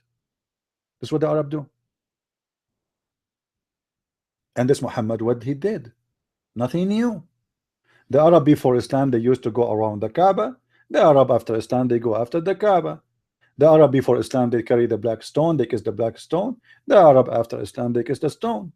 Nothing changed. The Arab before Islam, they used to go between As-Safa and Marwa, which is nothing but a statues of two idols, one for a male and one for a female, who have sex supposedly in the Kaaba. And Muslims after Islam, they do the same. Nothing changed. It is a very deep, pure pagan religion. Nothing more, nothing less. And this is why this poor Muslim, he tried to defend his religion, but the fact he always fail a failure. He don't know what to do.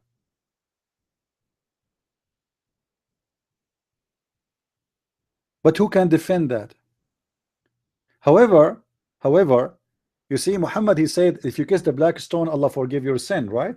And if you kiss the Yemeni stones, or you embrace the Yemeni stone and the black stone, Allah forgive your sin. He wiped it off. Look what Umar al-Khattab he did. Umar al-Khattab, he got Muhammad busted. Obviously, Umar al-Khattab, he don't give a damn about Muhammad. He always screw him. This is why he used to make fun of his wives in the front of him. Look what Umar he said.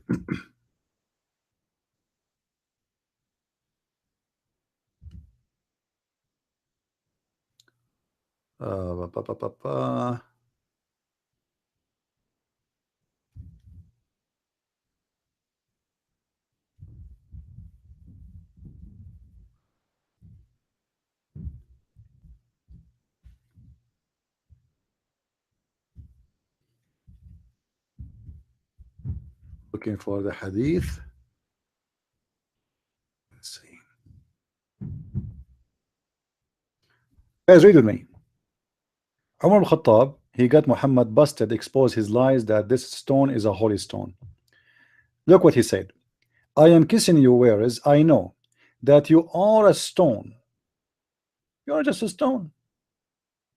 But because I saw Allah Messenger kissing you, I kiss you. That's it. In different hadith, look what he said. He said even more, proving that Muhammad is a liar, because Muhammad said this stone is a witness for you in the judgment day. This stone is going to speak about you, is going to have tongue and ears. But look what Umar he said. Umar, he have different opinion. This is after the death of Muhammad. Umar said, this is the caliph of the Muslims, that he kissed the black stone and said, so which means obviously he's disgusted when he kissed it. He said, I know that you are a stupid stone and can neither benefit anyone nor harm anyone. But this means that Umar, he don't believe in Islam. Umar, he joined Islam just for the sake of the benefit. He will become a caliph, he will become a leader, he will become rich. Muhammad, he said that this stone is going to forgive your sin. Muhammad, he said that this sin is going to witness for you. But Umar don't agree with that. Umar says that you are useless, harmless, and this is mean you are not a holy stone. Correct, guys? Is that correct? That's mean what Nightmare said to us is a lie. Because Umar, he got Nightmare and his prophet busted. Because if this black stone is holy, Umar will not say you are useless. What useless mean? Useless mean you are not holy. You are nothing. You are just a stupid stone. So why you Muslims lie to yourself and say the stone is holy? Obviously, you Muslims are pagan who practice paganism, and you follow Muhammad blindly, and the proof here Umar, who don't believe in this stone, but just because Muhammad he did it, and none of you can explain to us except what Muhammad said, that it is going to wipe off your sin as if it's God. So when the Muslims they speak about we worship Tawheed, we worship a God, his name is Allah, this is a joke. This does not exist. Those Muslims worship stones. They are pagans. They go around the stones, they bow down to a stones, and they throw a stones, and all their religion is based on the stones.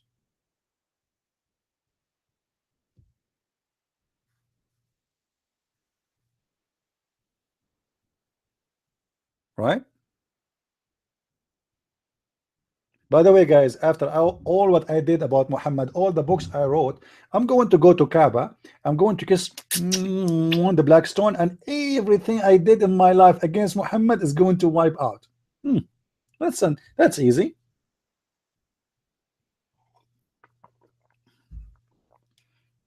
I mean, that's so easy.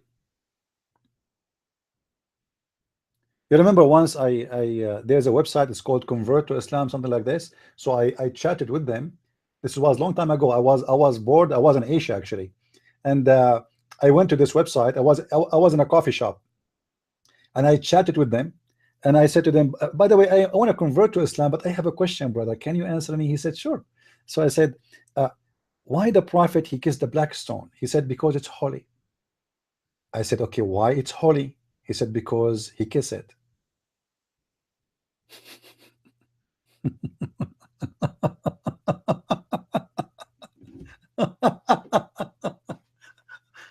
What a stupid religion, what a stupid nation, what dump are you Muslims? So why the black stone is holy? Because he kissed it. Why he kissed it? Because it's holy. Should we go back from zero? And this is nightmare.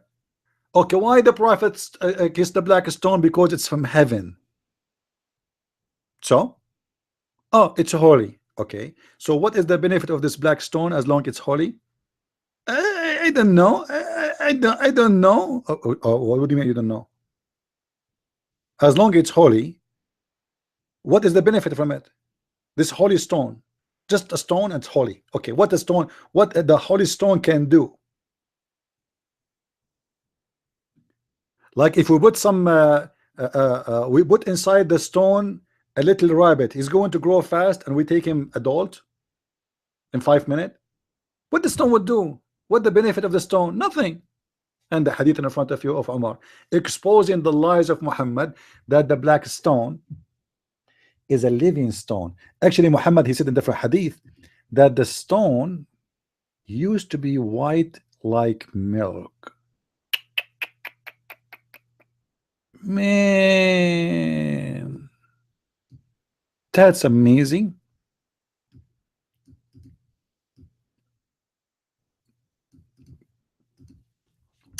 Let me see if I can find another hadith. Hold on.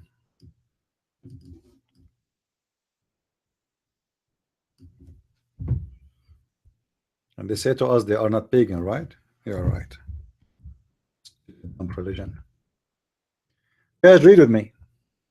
Read with me. Read, read, read, read, read. Read, read, read, read. Read, read, read, read, read, read. Unbelievable. Look at this. The messenger of Allah said about the black stone. Please, everybody listen. Take a seat. Relax. This is amazing. This is astonishing. What the Prophet said. What the Prophet said. I cannot wait to read. By Allah. Look at this guy, how much serious he is. Usually he don't swear, but now he is swearing. You see, Muhammad usually he say things without swearing, but because this is very serious, he says by Allah.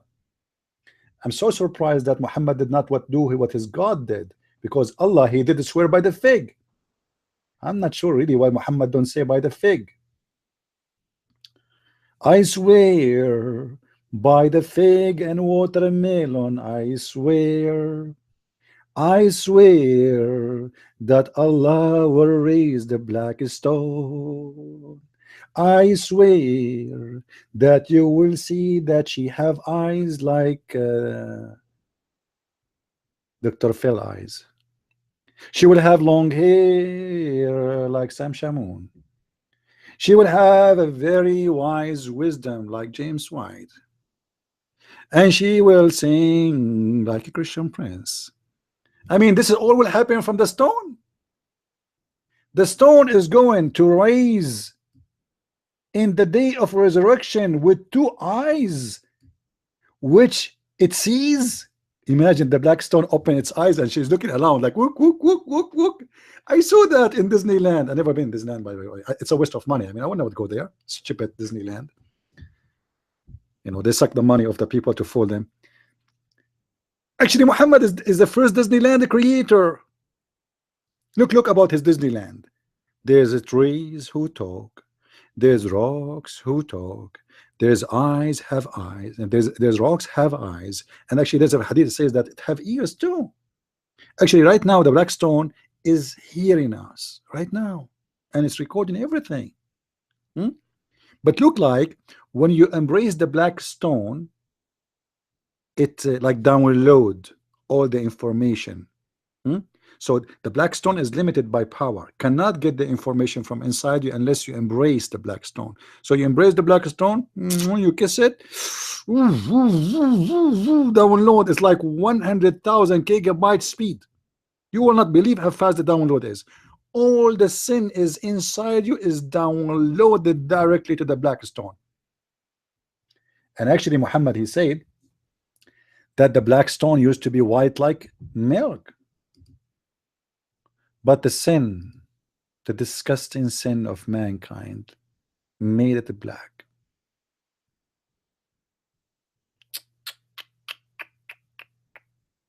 I mean, that's disgusting.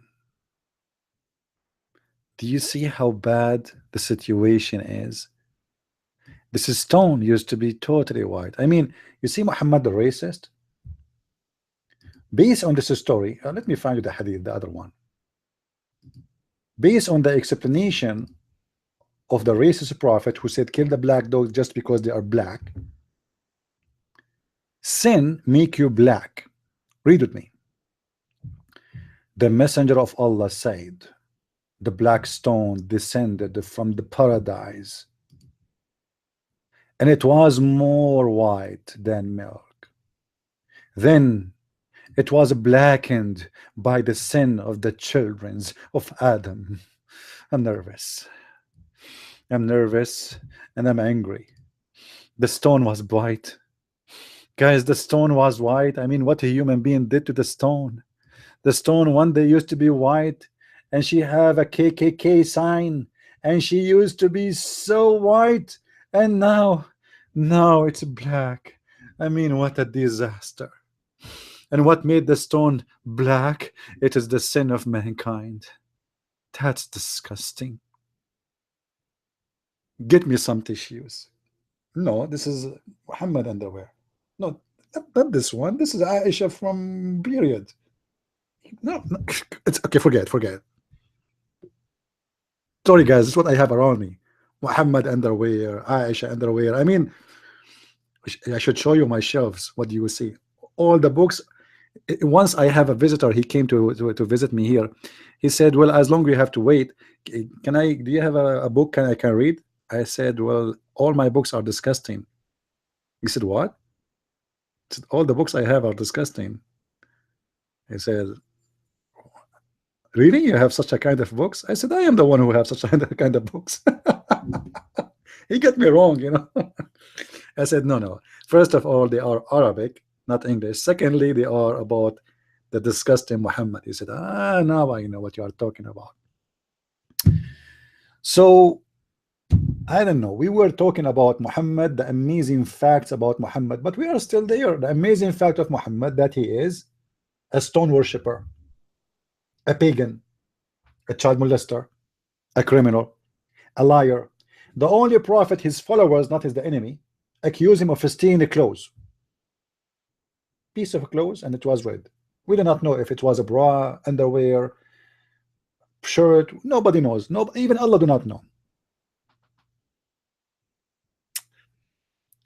Well, Adam, my friend, until now is crying about how stupid his children are. Trust me, Adam, until now is crying. If Adam knew, or he saw, or he saw what people are doing today, he would cry for sure. No, it's not about, you see, this is about a physical, this is not a metaphorical. The color here is not metaphorical, this is real. When Muhammad he says the stone used to be white like milk, he is talking about a physical change for a stone. You see, sometimes people they might use some kind of colors as a metaphorical meaning, but they are not really racist, you know. But here we are talking about sin making something was white black, physically, literally.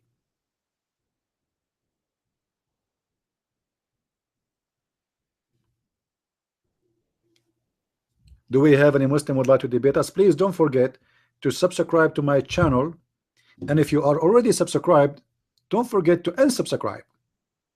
I will tell you why. If you unsubscribe, that will be nice. Brother, sisters, isn't it beautiful to leave Islam and convert to Islam again? Because the second you convert to Islam again, Allah will wipe your sin. So what I advise you to do, brother, you convert to Islam today and unsubscribe to Islam tomorrow, and then subscribe to Islam tomorrow, the day after. I mean, this is the most amazing way to collect the reward from Allah.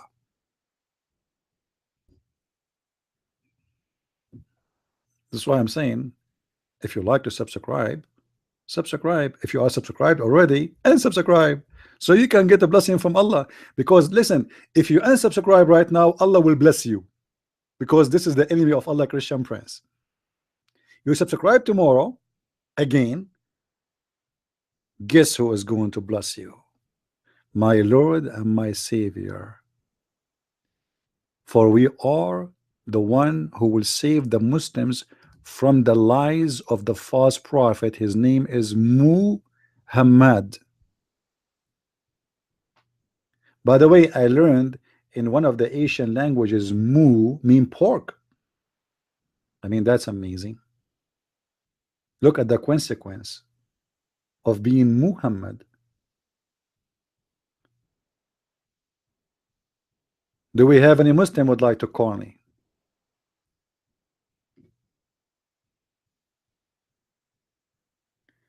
Is that you, CP? Yes, it's me. Let me ask my mom first. Mom, is that me? Because look like we Arab, we have a lot of imagination. You know, when Muhammad, he saw supposedly what he claimed to be an angel in the cave, he went to his wife and he was snoring and going crazy. And then after she covered him, and his neck was shaking and his hands was shaking, he woke up and he said to his wife, "What's wrong with me? What's wrong with me? What's wrong?" What? This prophet did not know what's wrong with him?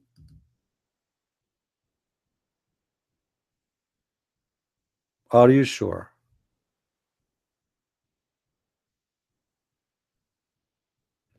I should marry a Muslima? Why I want to marry a Muslima? We as a Christian, we are not allowed to marry from non-Christians. It's against the Bible teaching. Because first of all, your children's will be paying the price of such a marriage. Secondly, it is not right to partner with those who don't partner with us, which means if we partner with someone and we say we are going to have marriage according to who? To what? Marriage is only happen between two people believe in God, and that God have to be the same God.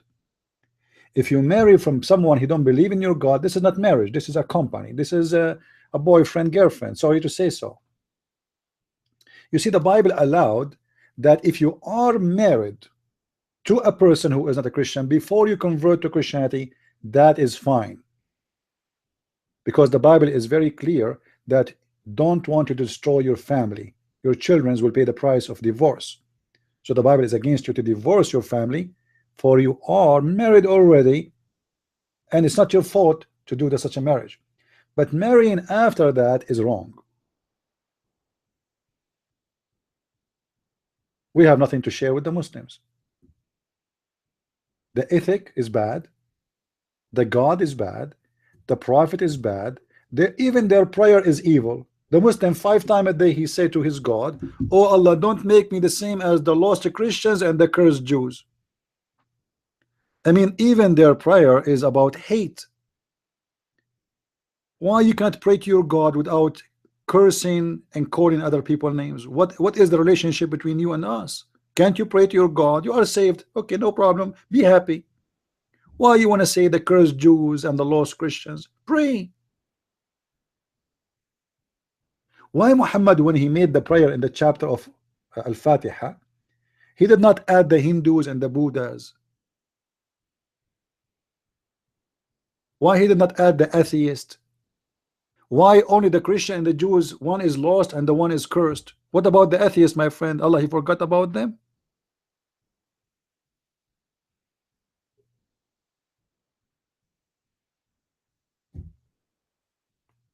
It's very funny. Do we have any Muslim would like to call me?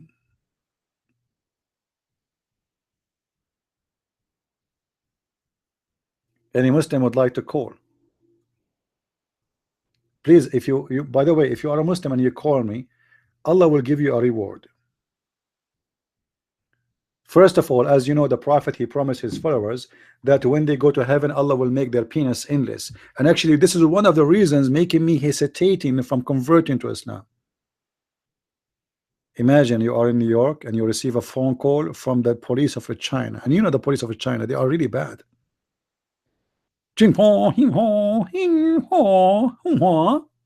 Translation: Sir, your penis is blocking the highway and you cause a lot of accidents, so we are going to arrest your penis, put it under our authority jail for the time until you pay the ransom for the damage.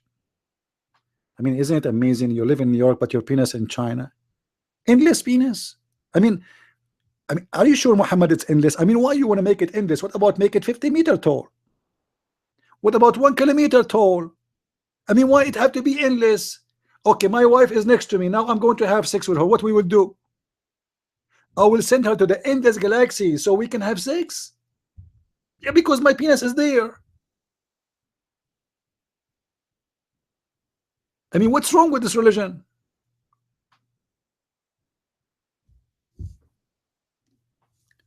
The religion of penises. Actually, there's one of the hadith, it says that the Muslim man in the heaven will be 90-mile tall and his wife will be 30-mile tall. Isn't it amazing? I will be 90-mile tall and my wife is 30, which means I am 3 times taller. Okay, what I will do with her now? She look like a child for me. That means she is not even in the height of a child, is 4 years old. The husband is 90-mile tall and the wife is 30-mile short. The difference between us as height is 60 mile. What's wrong with this religion? Don't you Muslims see that there's something stupid and something fishy in all this teaching?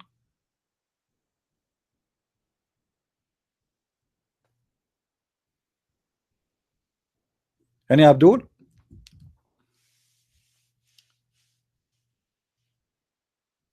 The prophet, the decent man, he was a thief. The prophet, the great man, was a corrupt man. The prophet who follow Allah, he was a hypocrite. He told them, don't have sex with your wives when she have a period. But the prophet, he do everything with his wife when they have period.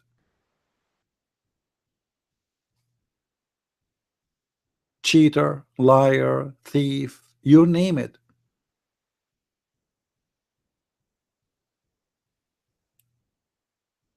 Do we have any Muslim here who don't agree? All Muslims agree? That's amazing. That's really something, you know.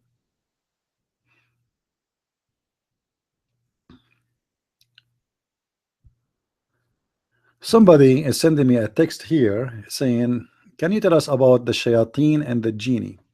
Before we go to the genie and shayateen, there is one of you said to me that a Muslim, he don't agree, and he said that I am lying about the translation about the word terror.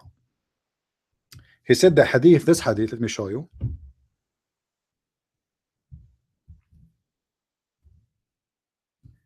This hadith,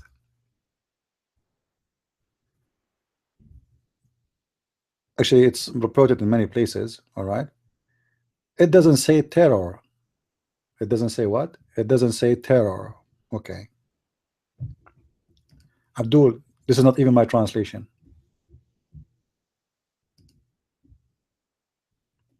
Do you see it?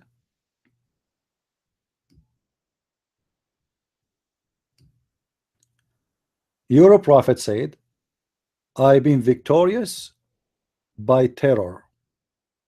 Here the translation, I have been helped, not accurate really, or was victorious by terror. This is your Muslim translation. It's you Muslims who fabricate translation, not us. We can go right now and search for the word "ra'b," which is this one, in the Arabic dictionary, and you will see that the word "ra'b" means terror. However, I mean, why I want to waste my time? Even you Muslims translate it as terror. And the same word is mentioned in the Quran. If we go in the Quran, we will find the following.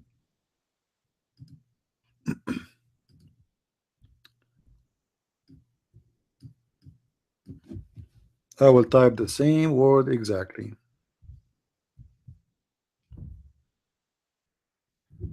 سنلقي الرعب سنلقي في قلوب الذين كفروا الرعب. This is the word.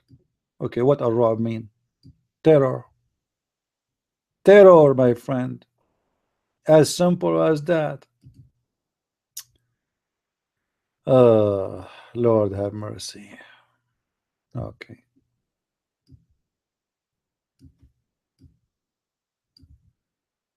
Let us make it bigger so you guys can see better.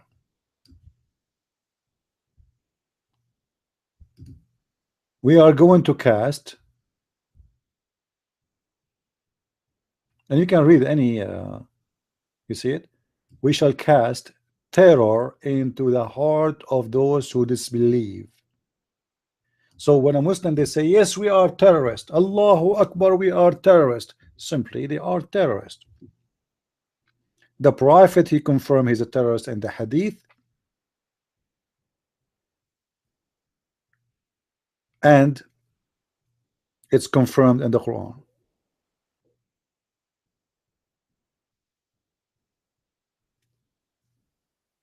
Any Muslim have a problem with that?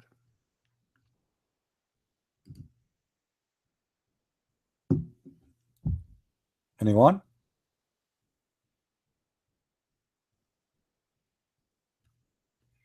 I feel sorry for the Muslims when they desperate to try to defend, but they have nothing to say.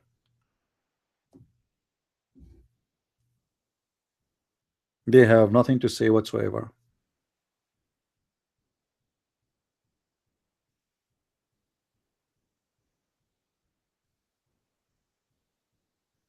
All right, like we have somebody want to call.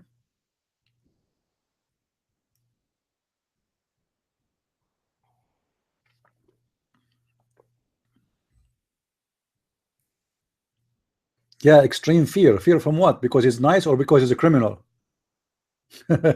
Guys, extreme fear. Extreme fear from what? For he's a criminal. Disgusting criminal.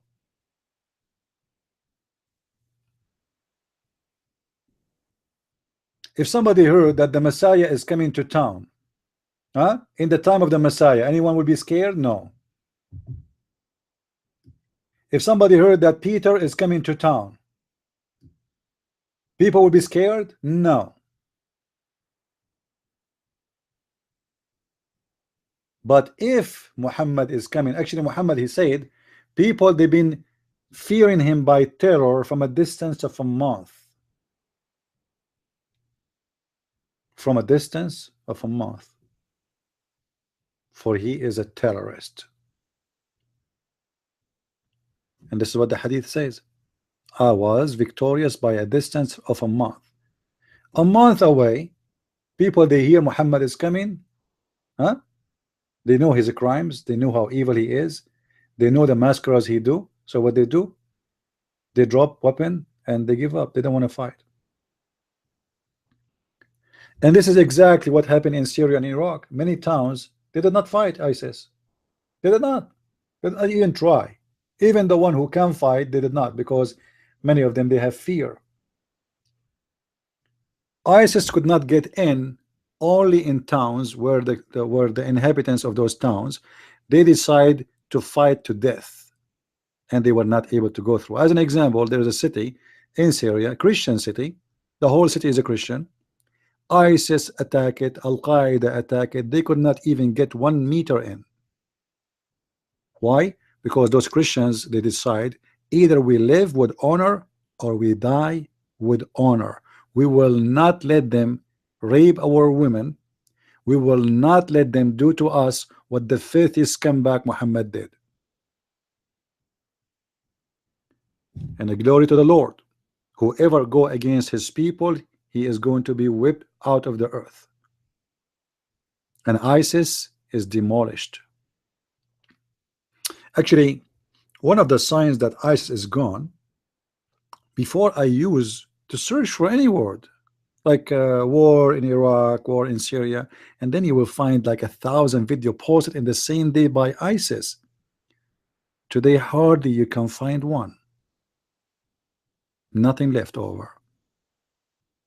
Now, as we speak, hundreds of ISIS, whoever left over in the city of Tel Afar in Iraq, are being executed.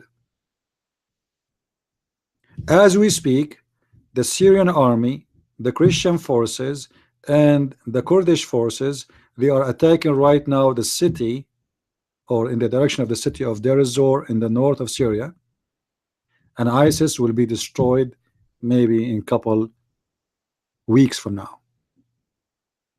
And next, they are going to turn to vanish Al-Qaeda. You know, one of you asked me about the future of Islam. Let me explain to you, my friends, what is the future of Islam is. The rise of ISIS was very important, extremely important, to destroy Islam. And I'll explain to you. You know, I'm not talking about a military fight. I'm talking about how much this fight is going to be disappointing for every Muslim who have a hope that he can have the caliphate state ever again. The Muslims, they invested a lot of life and money and risk to establish what it's called the state of Islam, the caliphate state. And after all the investment, and fighters came from the four corners of the earth, from every country, from every nation, with all the effort and the madness of the propaganda of the media, and even the Western, sometimes they support that by their ignorance, ISIS collapse. And that exactly where is the risk will come to Islam, because Muslims who are shouting Allahu Akbar, hoping that Allah Akbar is going to help them, Allah Akbar was useless. The Mujahideen who've been taught that when you go and fight in the field, angels will be fighting with you. Actually, there's a sheikh, his name is Sheikh Al-Uraifi. He is a scumbag liar. He said, I swear by Allah, I swear by Allah, when I was in Syria, this guy is from Saudi Arabia, when I was in Syria, I asked the Mujahideen, how you are fighting the Syrian forces and you don't have enough weapon like them? They said, do you know what the Syrian soldiers, they call us by phone to ask us? He said, what? He said, they call us, they said, we saw men, white men with white horses fighting with you. Are they still there?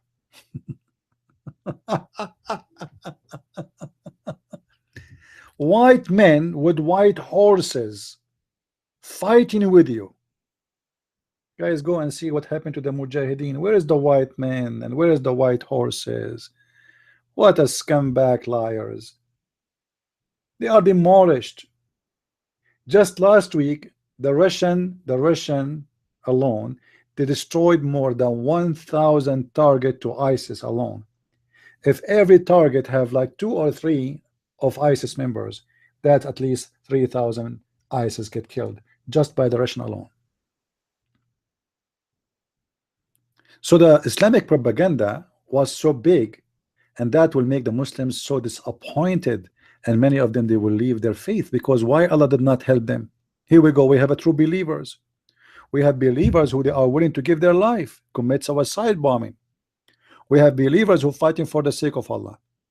We have believers who they are willing to do everything they can to save the Islamic State, but yet Allah could not do anything.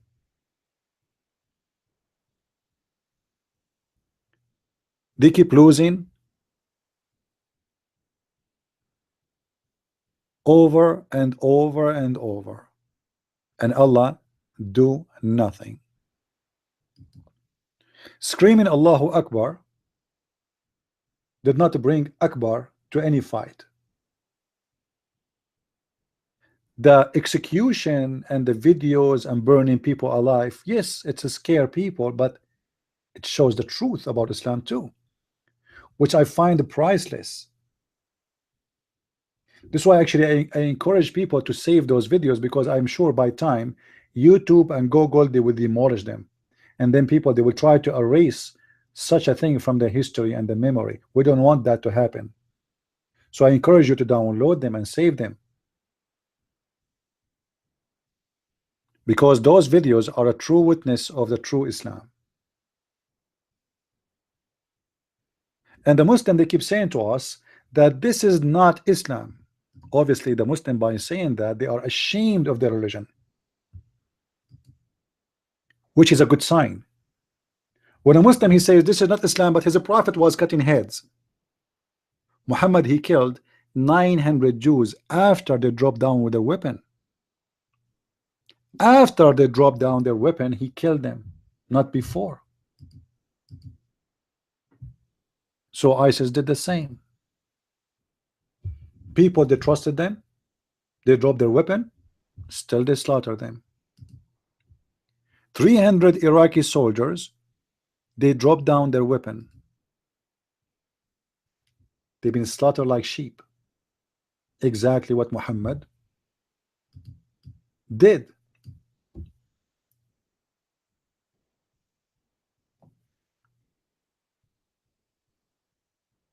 That is what Islam is about, my friends, and this is what we are doing here.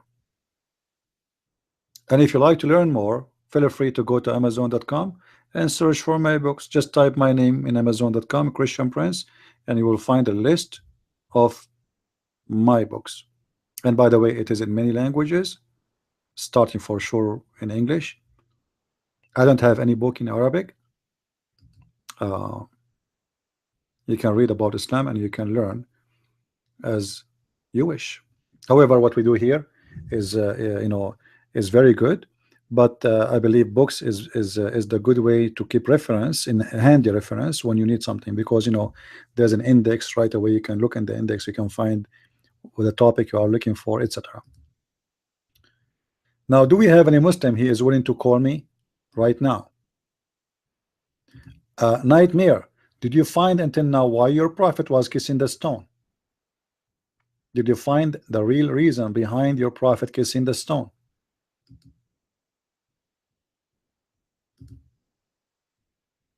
So your prophet obviously was a pagan, you agree, Nightmare?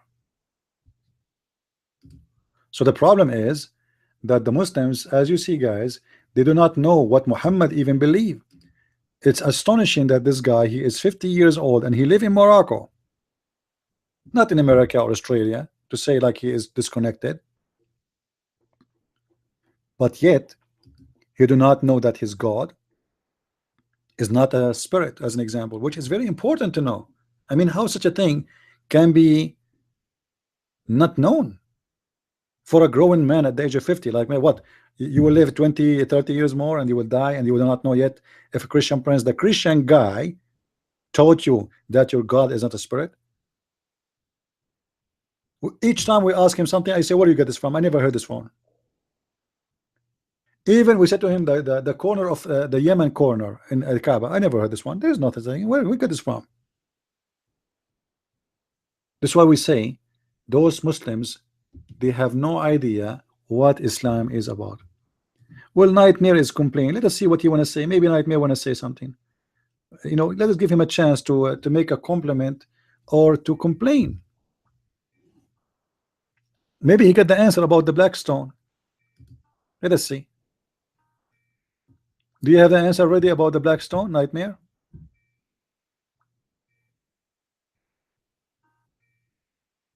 We are not changing the topic.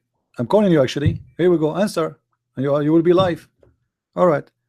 What topic you want to talk about, Mr. Nightmare? I'm changing topic, you said. What topic? Go ahead. What topic we are talking about? Okay. Okay, I was talking about the word, rob. Yeah, what? Rob, totally wrong. What a rob mean? A rob, I mean extreme fear. Extreme fear. Terrorism in Arabic is called al-irhab. It's not called al-rob. Ah, al-irhab. That is the act, my friend. Your Arabic is very weird. Al-rob, the rob. Yeah, terrorism. Arabic. Terrorism is the action. Terrorism is the action. Irhab is an action. Yeah, what do you mean? Okay. Action. Should we go? Should we go to the dictionary or no? Is that okay? The word terrorism is an irhab. Yes. Abdul, is the word rob in the dictionary terrorism? Yes or no? In the dictionary. In English, it's a terror. Yeah. It's a terror. So why you are saying it's not? Why you are saying it's not? Why you are saying it's not then? Why you are saying it's not? An irhab. No, I'm saying the word rob. I'm not talking about irhab now. Different word. I'm talking about the word rob. Al-rob is not al-irhab. Okay, what is the word rob? Al-rob, wal-khawf. All right, here we go. This is the dictionary. Guys, look with me in the screen, please. I will show you. And let us get this Abdul busted again as usual. Here we go. This is the dictionary saying that the word rob means terror. So why you are lying to us? Hey, don't. There's a word terror. There is a terrorist. Listen. We are talking about the word al-rob. Al-rob. So what is the word al-rob? Is the terror. Do you see it? Quran words. And this is your Islamic dictionary.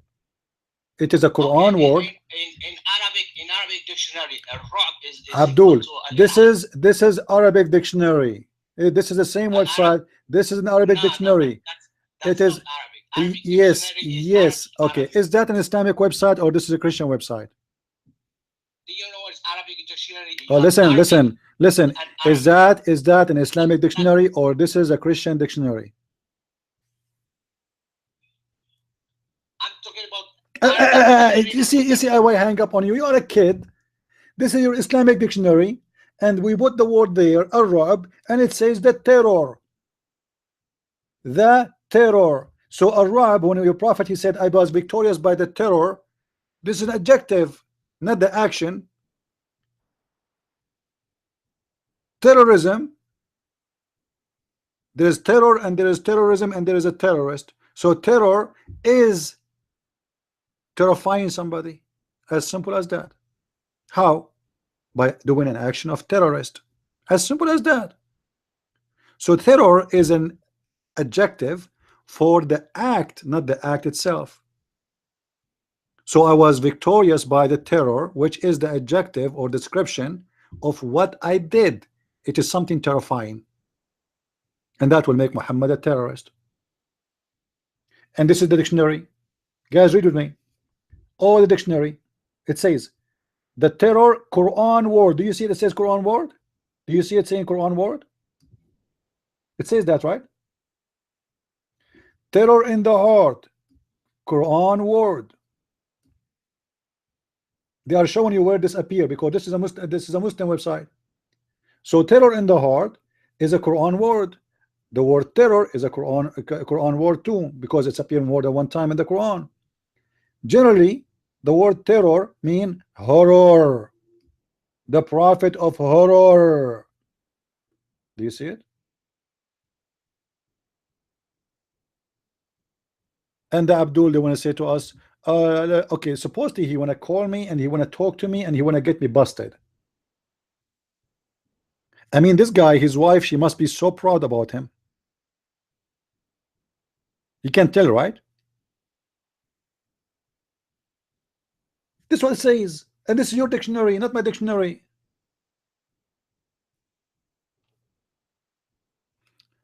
How you spell in English? Arab. Well, there's a missing letters in the letter Arab. You see, in Arabic we have letters, you don't have it in English. So in order to spell it in English, we have to say like this. I don't know how to, because it's going to be not really accurate. Al-Arab. Maybe we can say that Arab. Oops, I'm typing in Arabic. Sorry.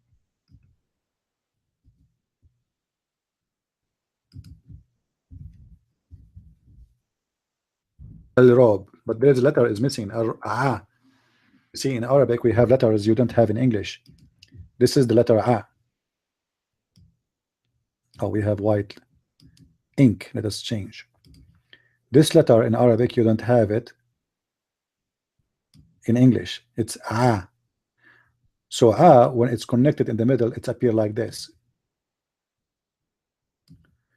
And then there is letter after it, it's Rab, Ba. So in the beginning, the word is L, A, L, and then the letter Ra, Arab. Al-Rab. By the way, I made a free Arabic teaching class, but sadly, you know, people they hate a free, right? Don't they? I made it for free, and I was doing it every week, and then we started with like 13, and the 13 became 11, the 11 became 10, the 10 became 9, the 9 became 7, and then we have almost 1 or 2, so I stopped. Why people they don't appreciate things for free? I am sure if I charge for that Arabic class, nobody will be absent. Because when people they spend money, they feel bad. They feel terror. Oh, I lost my money. I spent money to join this class and now I'm not showing up. But because it's for free.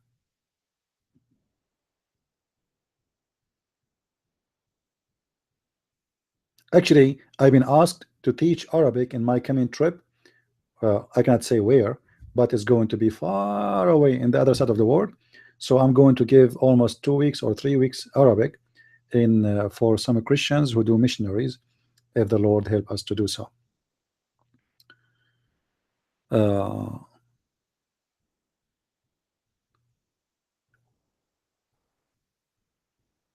Please review it. Review what? You mean the Arabic class? You see, I want to finish my book right now. I have a book. Is going to be mostly, I will call it Islam and sexuality. I'm trying to finish it very soon. I'm already in page I think 100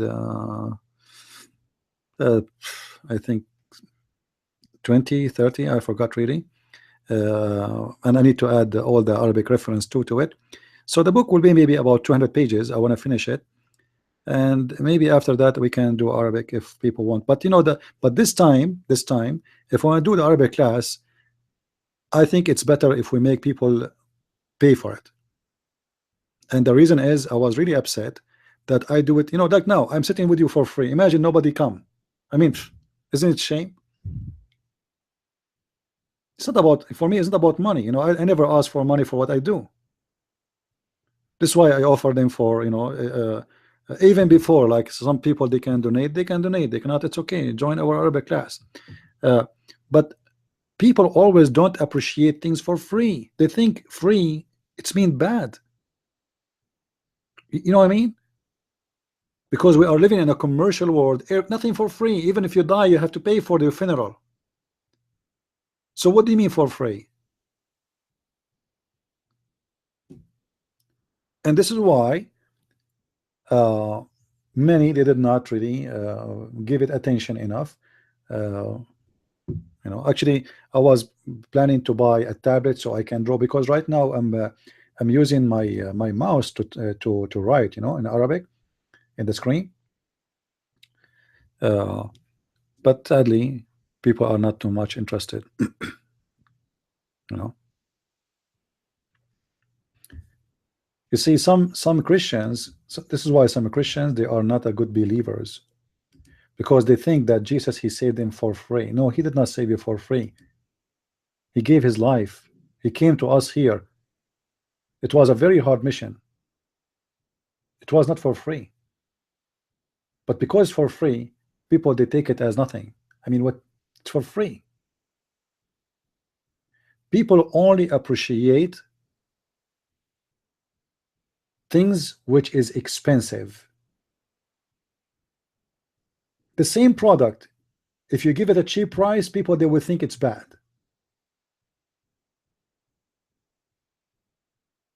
You know, I once I wanted to buy a board to teach Arabic, you know, so I used to open my camera.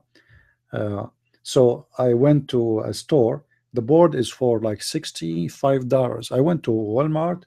I get, I think, for $17. The same one, the same market, the same manufacturer, the same sticker, the same color, the same size.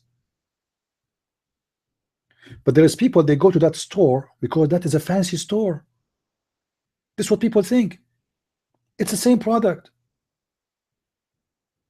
Like there's an obsession, people, they want to buy, as an example, an iPhone. But iPhone is made in China, but they want to buy Chinese phone. You know what I mean? They will not buy a Chinese phone, but iPhone is made in China. When I was in Asia, somebody spit water in my computer, cost me like $1,000 to fix it, almost, like, you know. I took it to the repair shop, but before I do that, to dry the computer, I open it, and then I look, what all of it is, it says made in China. This is Mac computer made in China. So people, they go by reputation. They don't go by reality and truth. As an example, if now people, they say to you, there is a very famous person is going to make a speech, all of you will go. You will go, you want to take a pictures, you want to take a selfie with that person. But if someone, he is not known, but he is 100 times more educated than that person, nobody will go.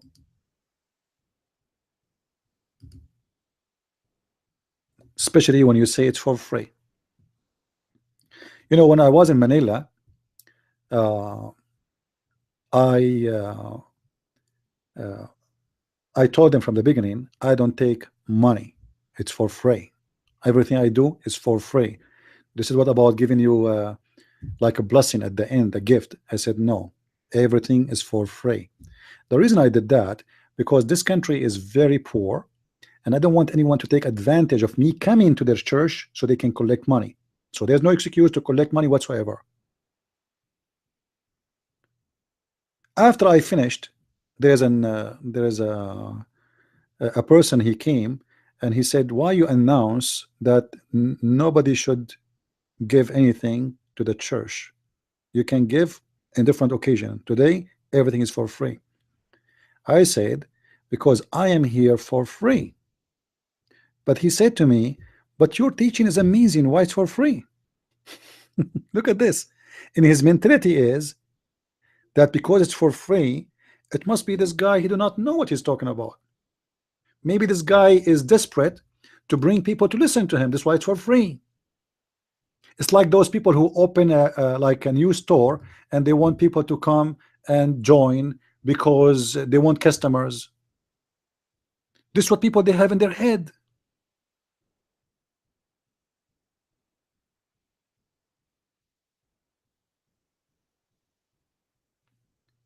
This is what the Bible says. For free you took, for free you give.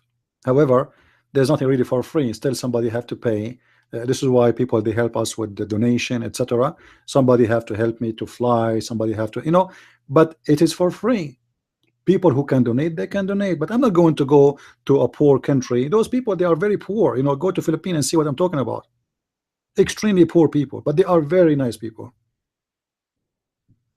You know, everybody take an idea about the country based in his experience, right? So those who go after prostitute, they are expert about prostitute. Those who go and live with the real poor good ones, you will see how amazing they are. They are very friendly, very nice people, and very wonderful people. But everywhere there's a crimes and there's a criminals.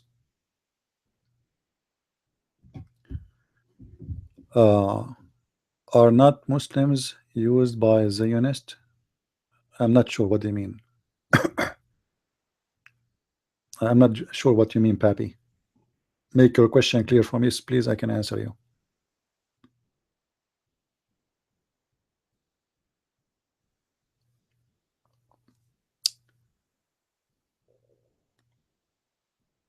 Do we have any Muslim here wanna call me?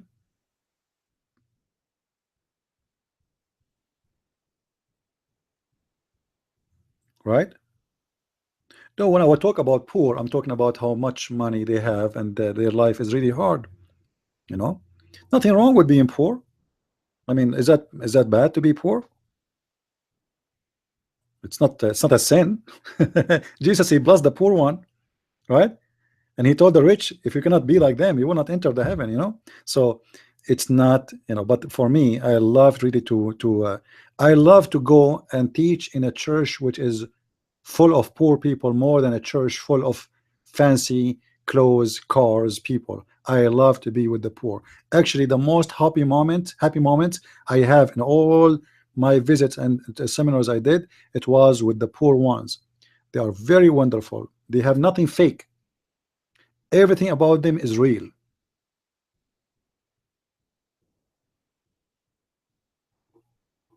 There's no makeup, there is no garbage. They are real as what the word real is.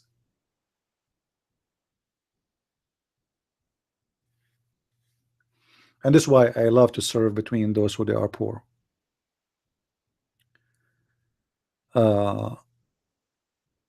I just showed you in dictionary, Abdul. I just did show you. Guys, this guy want to show me from the Arabic dictionary. I just showed him from the Arabic. Wasn't I showing you from the Arabic dictionary, Abdul? Is it what is in front of you on the screen all this time? Is it from the Arabic dictionary? I mean, what's wrong with you?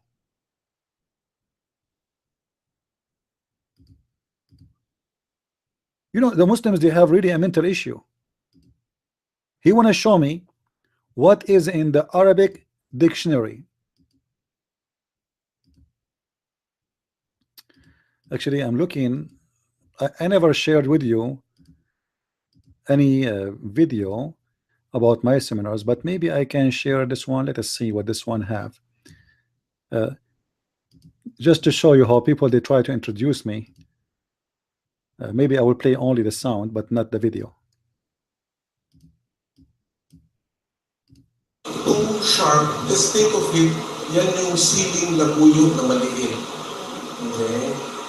So it's not just your ceiling that's big and decorative, but this is something that will really give you a lot of punch. Okay? So pray as he's going through, pick up and absorb as much, because in the end, we will have to know how do we deal with this information in dealing with our own Muslim brothers, no, countrymen. That's what I mean by the brothers, by countrymen. Okay. How do we? Is the sound clear, guys? Because there's a back noise. Is it clear or it's bad? Is it noisy? Is it bad? Is it, you can understand what he's saying?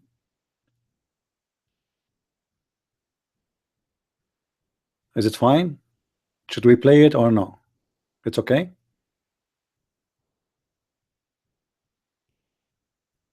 It's okay, all right. Now he is trying to present me to them, and he is trying to make it easy, like, you know, because now you will hear this guy who is horrible. So he's trying to say to them, each time I go to a church, they do that. They try to present to them that take it easy. This guy is not like us. He is not a Christian minister, the one who says to you things you always hear in churches. This guy is different. So he's preparing them for what is coming. All right? Get to understand this religion and win them to Jesus Christ. And you will probably share also some tips for that. Okay? So are you ready to receive from the Lord? Okay. Thank you so much. And without further ado, he goes by the name ChristianPrince, and he will tell you more about it. So there are certain things about himself. He introduced himself. That's the safest way. So I will, reveal something he doesn't want to reveal. So it's up to him now. So the Lord bless you. Nice introduction. All right. Well, thank you very much, and be blessed. And I'm blessed to be with you. First of all, the security issue about lectures is not really for my security, but because they ban anyone who speaks against Islam from coming to countries. I know many friends who work there, they are already banned from going to England, from going to Belgium, just because they speak against Islam. So being smart, not being coward. All right?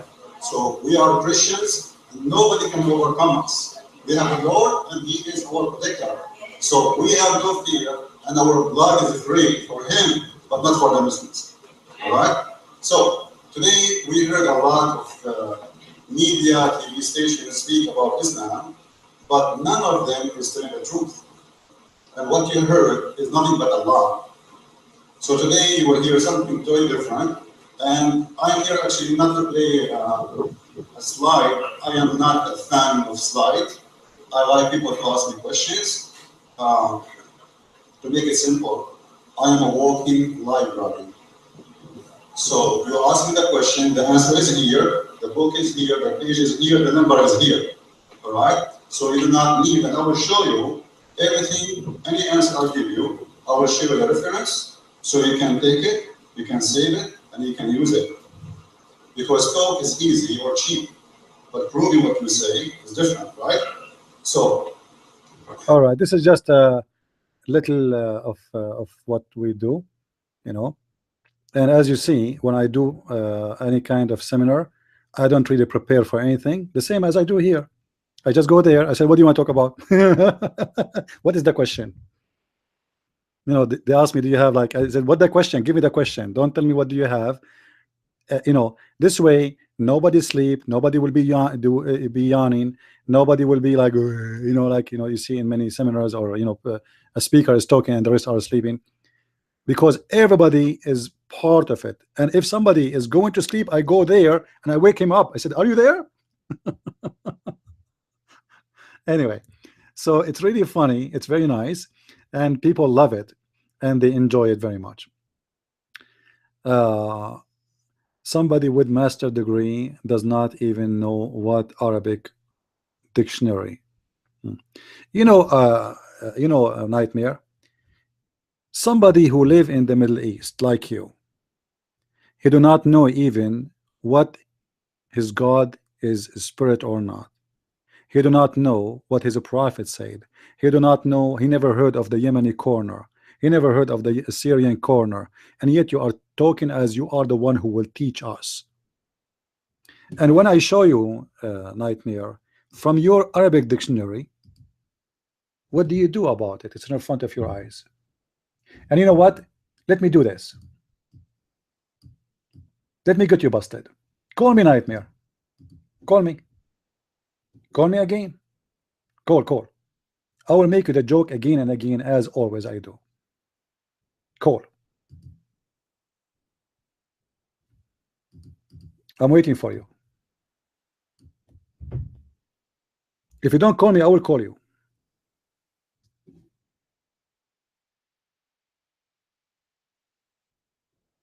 Abdul, I will make you a shish kebab for everybody. I will make you remember that the Christian Prince, he knows more than your God.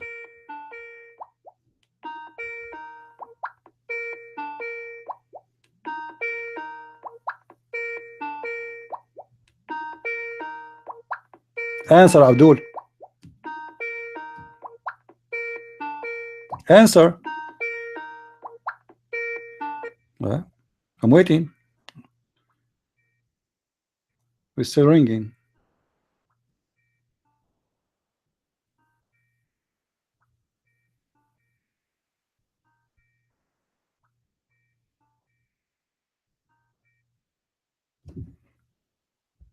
Hey, Abdul.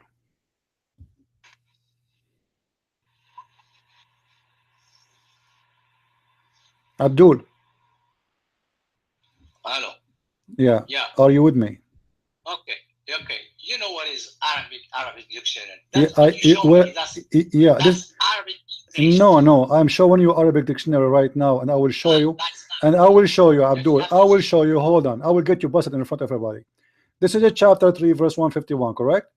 We will go to the interpretation. What do you say? Is that fine? No, do you want to show? I will show you the dictionary. Hold on. I will show you the dictionary, and I will show you the scholars you like most. Which one you like most? Name one for me. No. Name one for me. Any one of your choice. No, name it for me. Name it for me, and don't change your mind. Pick anyone you want. But No. You name it. No, you name it. Al-Qurtubi. Say Al-Qurtubi. Say Al-Tabari. Say. Just say which one of your choice. Pick, for example, Ibn Kathir. Yeah, go ahead. You want Ibn Kathir? Okay. Are you sure? Yeah, show me Ibn Kathir. All right, we will go to Ibn Kathir. All right. But you have to show me Arabic. Arabic. I will show you Arabic. Hold on. Arabic. Because we're gonna get the same. No problem. Arabic. Hold on.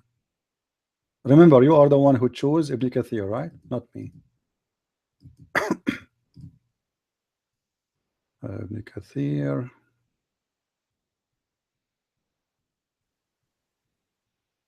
Here we go. This is Ibn Kathir. All right.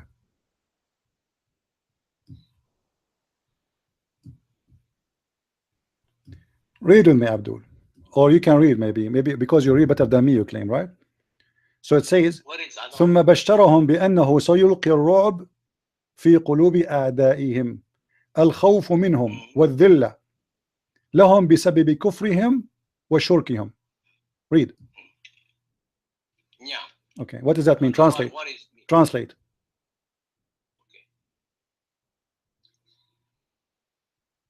What does he say? He's gonna say he mean he's gonna make the enemy a coward. When he throw fear in your heart, you're going to become a coward. That's what it means. Okay. So what he will do? What he will do? He will throw fear, right? Fear. Yeah, he's gonna make you a coward. Okay. He will put fear first, and that will make you a coward, right? He make the enemy soldier a coward. Hold on. First you said he will throw fear, right? He will throw fear in their heart. That's what it means. You said fear. You said fear. He will put fear in their heart. Is that correct or no? Fear is hope. Okay, so fear. You agree with fear. How he will throw fear in their heart? this is God is gonna do that. God can make you sick, can make you happy, can make you. This is God works. Okay, read with me. Read with me. No, no. It says here. The Prophet said, "أعطيت خمسا لم يعطيهن أحد." I've been given 5. Nobody would have them before me.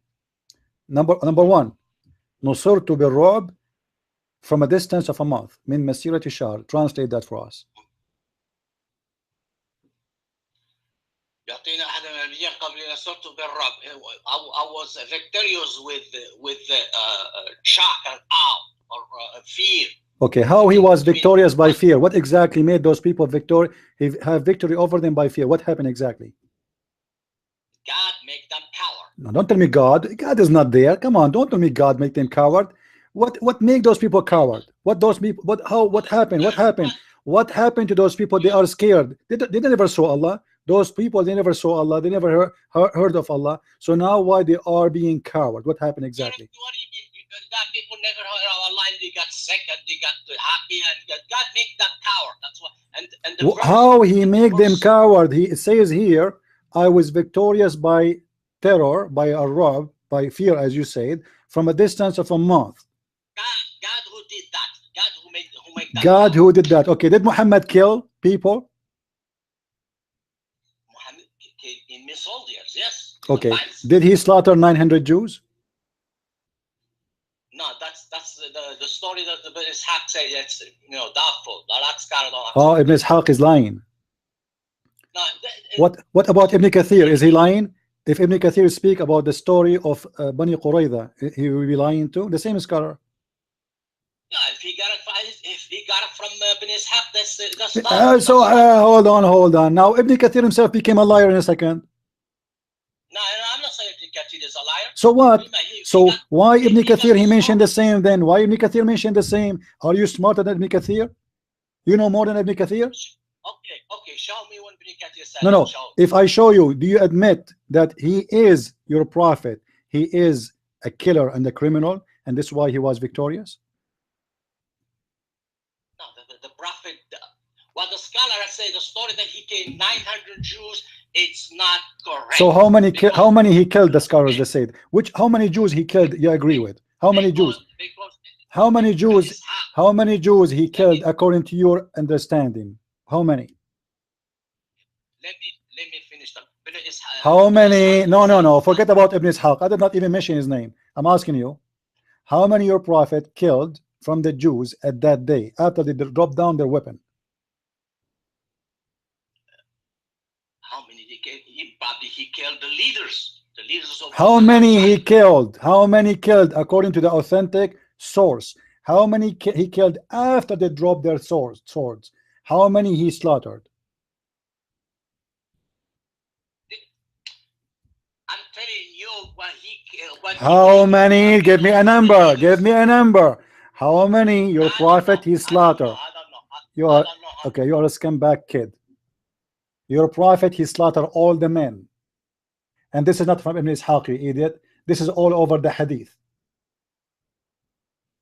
Anyone he have little hair, even the child who have a hair around his penis, he slaughter him, and that is the terror. So the enemies, they knew what he will do to their women, what he will do to the children, what he will do to the men.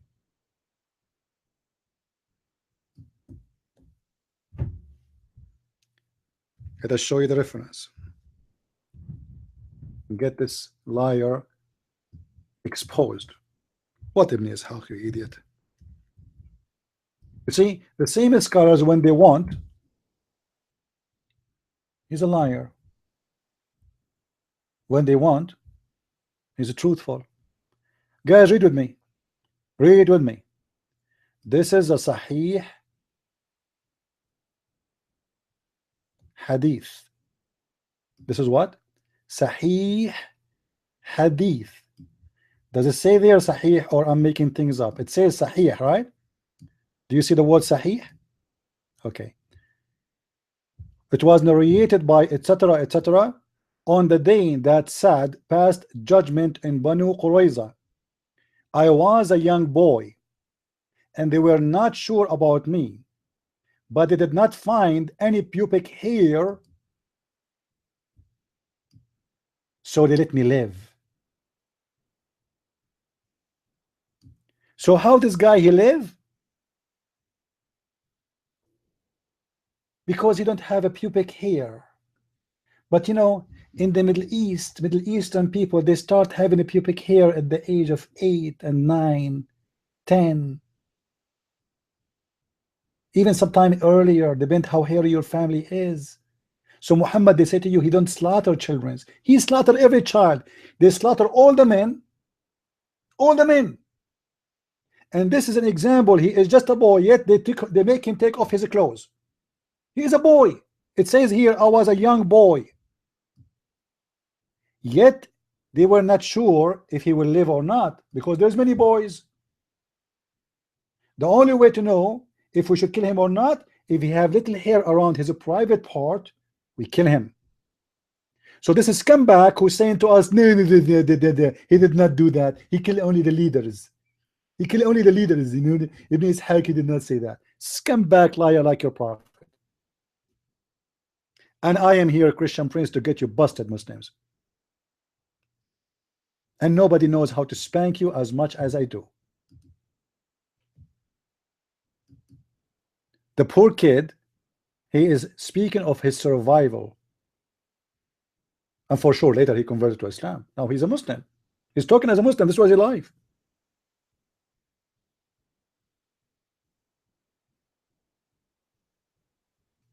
They say to you, Muhammad did not kill children.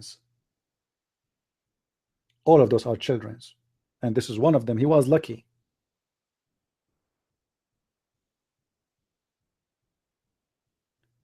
Do you see how they try to fool you? And it doesn't matter what scholar. You ask him, which scholar you approve? Ibn Kathir? When he want Ibn Kathir is correct. When he want Ibn Kathir is a scumbag. This is a Moroccan boy from the heart of Morocco. You know, there's some Moroccans, they are wonderful people, but most of Moroccan, they are really corrupt. Just last week, I heard in the news, a woman, she was raped in the bus. And she have a mental problem, imagine. She's like 20 years old. A bunch of Moroccan beautiful Muslims, they started stripping her. And everybody in the bus is watching and laughing. Including the driver and the assistant. And this is a government bus. So nothing is new. Corrupt nation, corrupt religion, corrupt prophet, corrupt followers, liars, and you will end in the hell fire.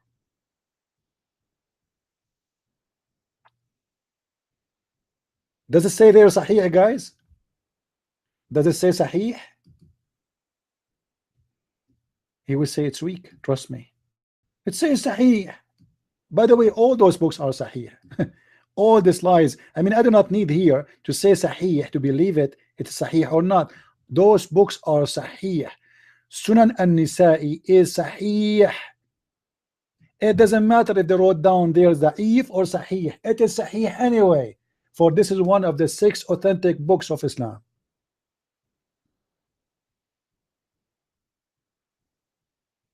And they say to you, the Prophet, he forbid Muslims from killing children. You're right. So who are they, those? All the men, they were slaughtered.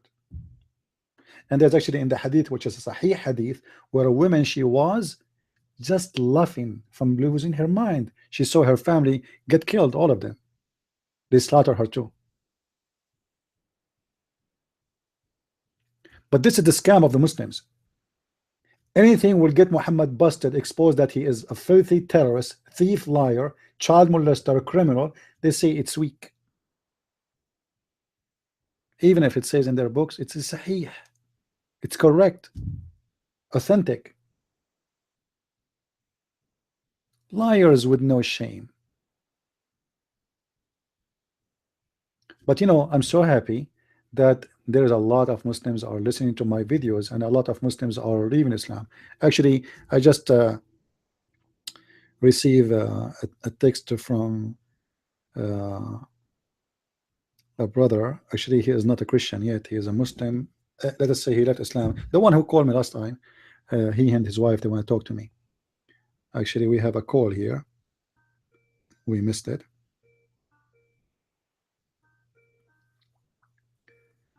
Let us see who's calling. Hello? Hello? Hey, my friend. Sorry, I missed your call. That's all right. Can you stop destroying Islam, please? I cannot. Sorry. Come tomorrow. You are upsetting a lot of Muslims. I don't know why. I think you need to change your name, because everybody knows now that ChristianPrince and people just won't debate you. I think you need to call yourself, I don't know, James or something. I don't care they debate or not. Still, we will do it, right? They debate me, they don't debate me. I mean, we will do it. Yeah, I just want to say, you know, the thing that you're doing on YouTube weekly is beautiful. I think is working, and the voice is clearer than in Paltalk. So the sound is better. I think is a very good thing what you're doing. So I like what you're doing, and I think a lot of people more are gonna come. And it's one of those things now that I can tell people come and join us live on this time, because you're gonna be there. So you know, thank you for the work that you're doing. It's really good. Nightmare. I mean, if I was to, you know, sometimes I make small videos of you, so I'm cutting videos and doing some videos in my channel. If I was to make a video about Nightmare, how many times he said, "Where is this? I never heard this." I mean, it could take me ages. I don't know if YouTube would accept that. And he comes here all the time and he tries to argue fear and terror. Fear and terror is one thing. If you put in fear on somebody, you're essentially causing terror.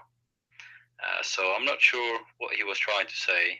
And I mean, if he is, as you say, he is 52 or 53 or in his 50s, and he lives in Morocco and he doesn't understand that, then that's crazy, no? I mean, when he tries and do that to you, that you speak Arabic, imagine doing it with somebody who doesn't speak Arabic. That's what Muslims would do when somebody doesn't speak Arabic. Can you hear me? Yeah, I hear you. You know, the funny is that you speak Arabic and still you don't speak Arabic. I mean, I am a person who born in the Middle East. I spent most of my life in the Middle East. All my education, most of it is in the Middle East. And then they say to you, you don't know Arabic. So who speak Arabic? What is the language was as talking using in the Middle East? Indian? Huh? I mean, this guy he's a Moroccan. He's not even an Arab. Those Moroccans do not speak Arabic. Go and see their Arabic. Nobody understand what they are saying. If you take this guy to Saudi Arabia, nobody will understand him. You know, nobody will understand them. They make it sound all the time. They make it sound as if the only people that can speak Arabic is Muslims. Yeah, it's like the Hajj. Yeah, but you know, it's like that's not what is. I've heard it with even other people. No, that's not what it means. No, this is, you don't understand. No, this is. And you think, hold on a minute. I mean, what you showed there is a clear hadith written by Muslims. You know, it's in Quran, and you went to dictionary. So these are Muslim people. So the Muslims, who I am sure they are more qualified than Nightmare. I mean, who would get Nightmare to write a hadith or translate a hadith? No offense to him, but so these people are writing terror. Terror means terror. There's a difference between a terrorist and saying terror, because the terrorist causes terror. You know, that's the only difference. Why even the Muslims who always lie in their translation, they themselves, they are using the word terror. It is in the screen. It's not my translation. Even the Muslim translation is saying terror. To be honest with you, if there was another word for it, Muslims would have played it around to make it. They use in different hadith. Listen, the same hadith, they use different words. In Muslim, they try to hide it. If you go to different hadith, I haven't seen it. The same one. If you go, let us see. It says here, I was victorious by Awi. Do you see it? I was victorious by Awi. I can't actually see it because I'm not on YouTube. So here it's the same hadith. They translated as Awi, but it says next to it, between two brackets, of a frighten my enemies. You know how you fight your enemy? Fighting my enemies. How you fight them? Because you're a terrorist. Here we go. I have been helped by the terror in the heart of my enemies. Read it. I've been helped by the terror. This is the translation of who? I've seen of Muslims, and I've seen in many hadiths. I mean, you've shown it a few times. I've seen it. I'm looking at the same hadith. One person translates it different to the other one. I mean, sometimes, you know, if you are on asuna.com, you can see it simultaneously next to each other, and it's the same hadith. You can see clearly it's the Here we same go. hadith. The same hadith. The same hadith person. again. Okay, the same. You see, the Muslim translation, Sahih Muslim. So when he would try to say to us, "Oh, you don't speak Arabic, you do not know Arabic," he is not only being stupid because speaking to an Arab person. It even the Muslim website translate the Quran and the hadith saying terror. So who is the dump here? But think about it. If that word didn't mean, if that word didn't mean terror, and Muslims translated it as terror, imagine the protest that Muslims would make. You'd have Muslims going, "Oh yeah, people. This is wrong. You have to change." Absolutely, they will go. They will kill the guy who did this. They are very peaceful. I mean, as you say, you can say anything about Allah, but if you say something about Muhammad, you're dead. Yeah. So that's really. Now, I know people say that you're the best when it comes to destroying Islam, but I don't really think you are. I think the best that destroys Islam is Islam, because Islam is the biggest enemy to itself. And Nightmare, don't forget Nightmare, please. We have to give some credit to Nightmare. Okay, I think then the other person is Muhammad, because he comes with all these stories contradicting himself. And I think the third place would go to Abu Huraira, you know, because he's the one who's narrated most of these hadith that they actually expose Muhammad. You know, if you think about it,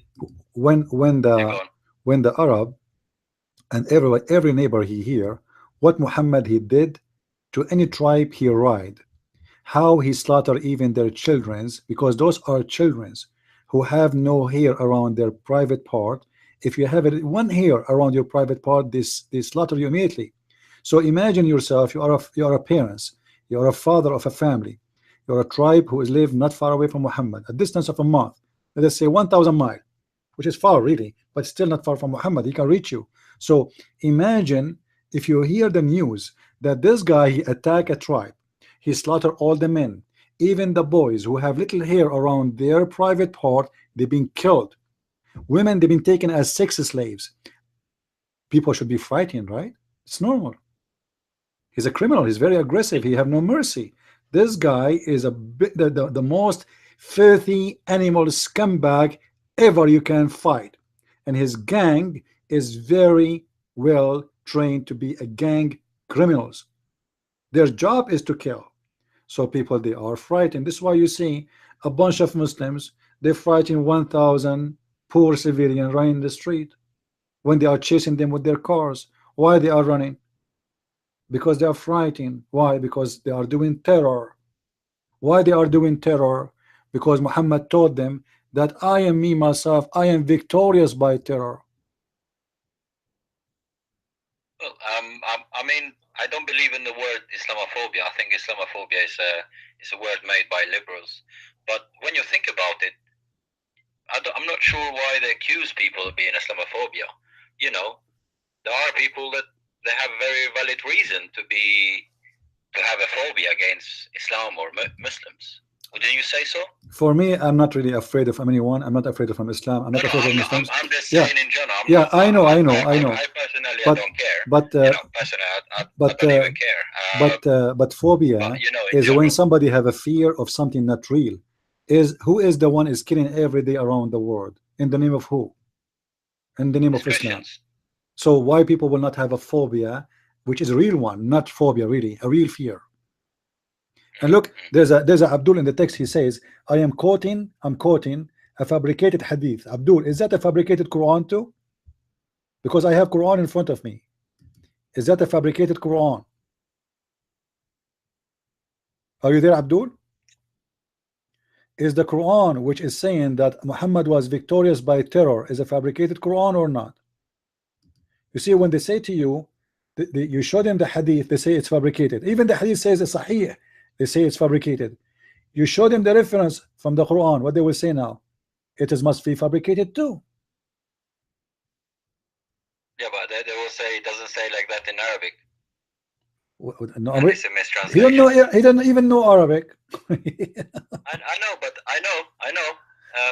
Because I've had, like, you know, debates many times, and these people I'm talking about, they don't even know Arabic themselves. They will just mention a word and say, no, that's not what it says in Arabic. So people, you know, that's what they do. And to be honest, there is a lot of Christians or even atheists or whatever. They sometimes assume, they have this assumption that Muslims, they know about their faith. I know that from an early age, Muslims have been taught to hate the Christians, unbelievers, to hate certain things. Because I know that. I know that as a fact, so I'm not just making it up. I know that as a fact. But they don't really know much about Islam. They don't know the dark side of Islam, a lot of them, because they haven't been taught in the mosque. So, like, many times I've had debates, you know, I'm telling the Muslims, and it's a bit like you with Nightmare. They're like, show me where? No, this is not true. Show me where, and then you show them, and then they run away.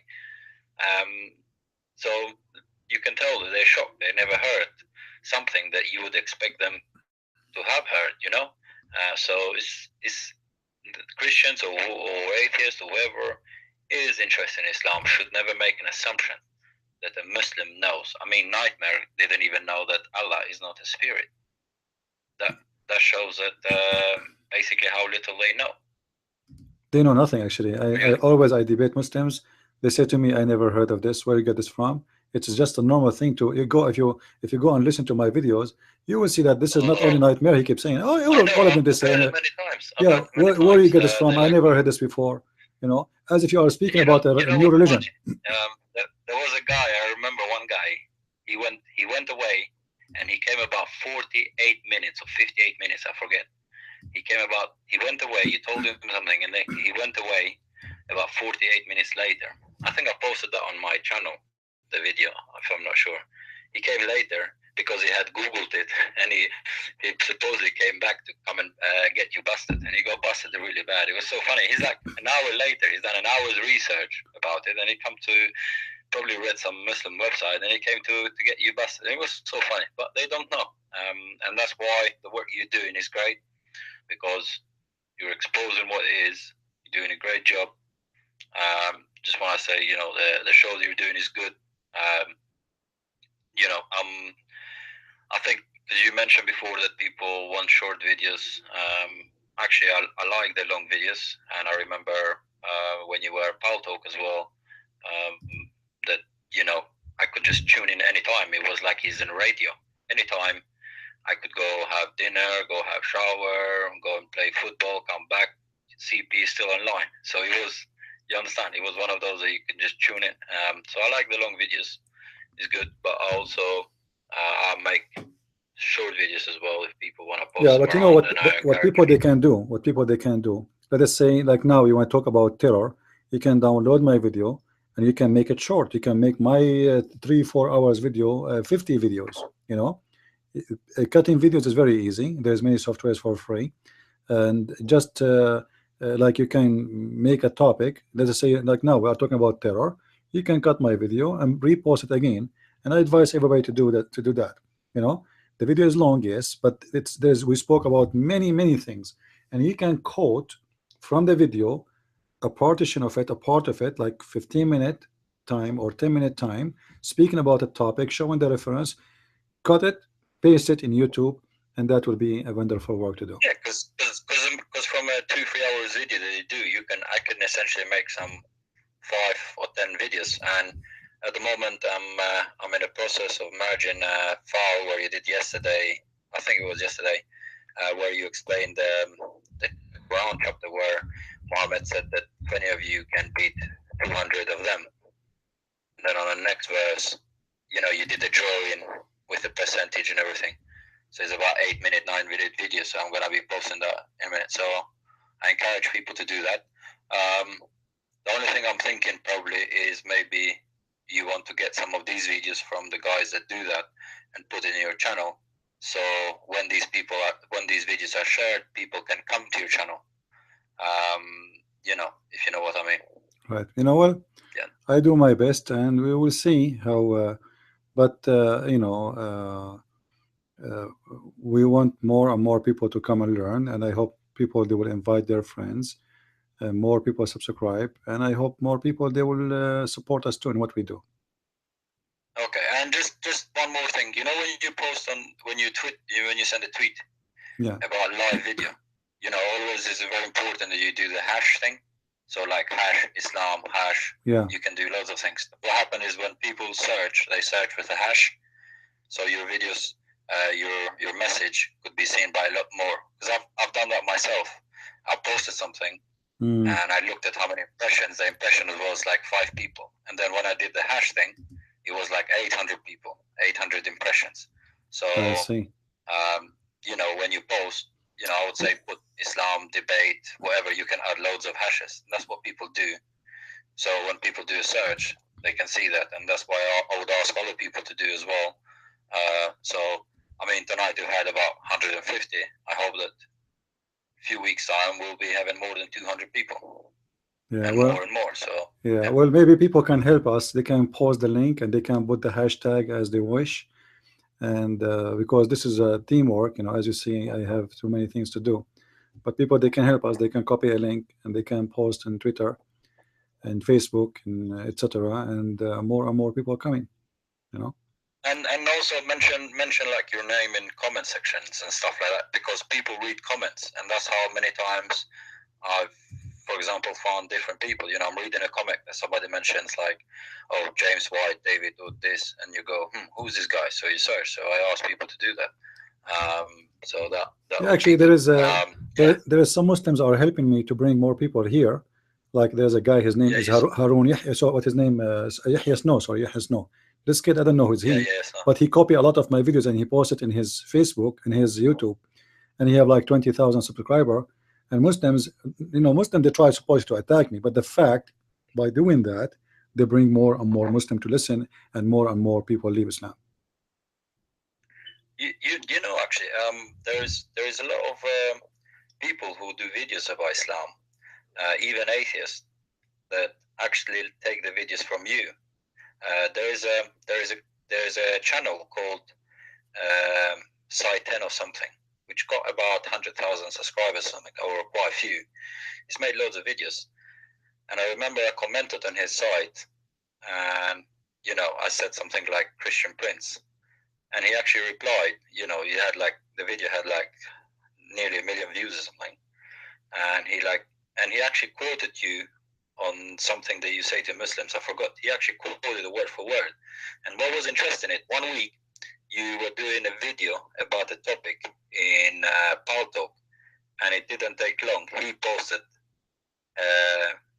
a video, not your specific video, because he does his own style, about the same topic that you posted. And I got a feeling that he copied you. But a lot of people, they do watch you. There is other ex-Muslims who have their own channels. They do actually watch you, but they don't necessarily try to recognize you. Yeah. If you know what I mean. I don't think they give you too much credit. If you know what I mean. Yeah, it's all right for me. It's okay. Actually learn from you. It's okay. You know, there's Christian, there's Muslims who do that. Atheists, doesn't matter. At the end of the day, my mission is accomplished by spreading the information, and the credit is not really important for me. No. And there was a guy who went and did a video. I saw it in Speaker's Corner. He went and asked all these Muslims, and basically none of them want to debate you, because you simply are destroying Islam.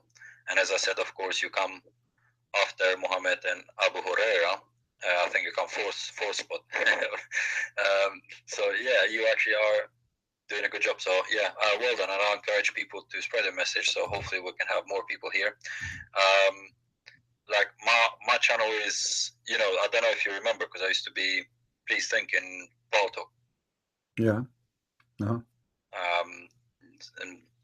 my channel on YouTube is Unmasking Fools. So that's what I'm copying. So I would encourage people to, you know, do copies and spread the videos like that. So as you're doing so, and share your link. Yeah. Anyways, God bless. I'll let you Thank you, my friend. Do your show. Thank you for calling. Thank you. All right, and stop smoking Nightmare. I think you're gonna make him very upset now. All right. All right, no problem. Thank you. Thank you. All right, God bless. Bye bye. Take care. A funny. There's a Muslim in the text. He's asking us to follow Jesus. Why you don't ask us to follow Muhammad? Why you don't ask us to chop the heads of children like Muhammad? Please, Christians, follow Jesus. Christians, who is telling us to follow Jesus? Muslims. I mean, look at those. Look at the hypocrisy, disgusting. Even how hypocrite, even in their text. Please, Christian, follow Jesus. They kill us because we follow Jesus. They burn our churches because we follow Jesus. They rape our women because we follow Jesus. And then the Muslims come back in the text. He says to you, please, Christian, follow Jesus.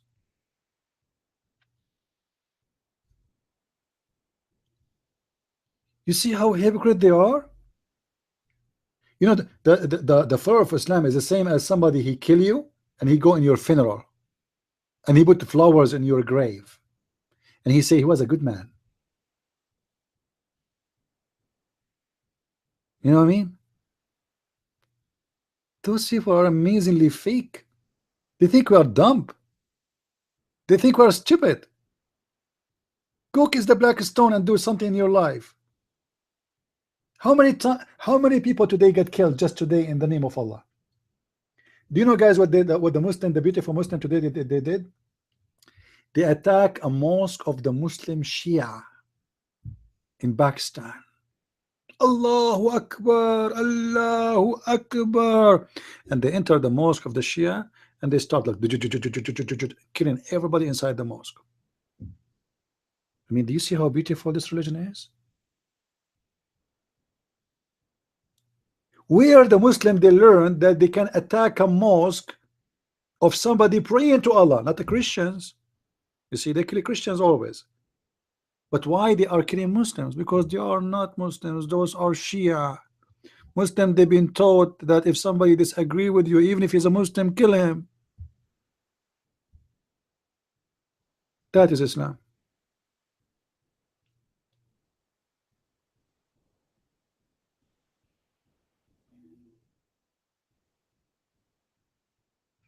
There's a minister in Pakistan or Bangladesh, I forgot. Bangladesh or Pakistan, I forgot. He want to give a right for women, something like that. You know, they killed him, and the killer, more than 4 million Muslims, they went in his funeral. Imagine, 4 million people, they attended the funeral of the criminal who killed the minister to show their support to him.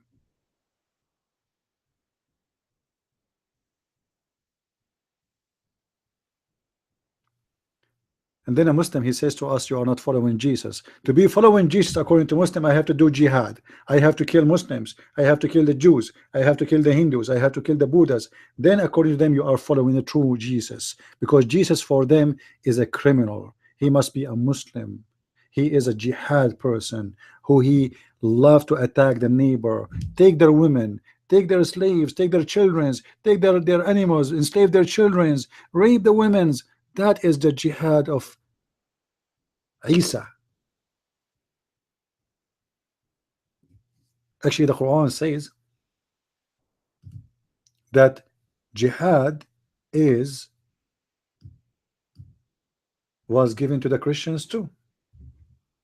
If you remember, even in the Quran, when Allah speaks supposedly about Moses entering the Holy Land, which is supposedly Jerusalem, Allah, he ordered Moses to go and do jihad against those who live in that land in chapter 5 verse 21.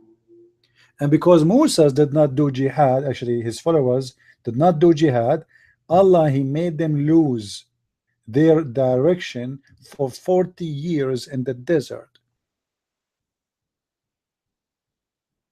So when Moses says to them, "O my people, enter the Holy Land which Allah has assigned into you, and turn not back." Why? Fighting those who they are your enemies. They said, "Oh Moses, is this the land of the people of exceeding strength? Never shall we enter it until they leave it." Those people, they don't want to go in war. Allah said, but among there, which means the Jews, there is some, they fear Allah. There is fear in men. Two of them who fear Allah, they agree with Moses to assault them at the proper gate. So you see, Allah is saying those who agree to assault, those are the blessed believers of all the Jews. The Jews who refuse to go and do jihad, Allah, He put them down.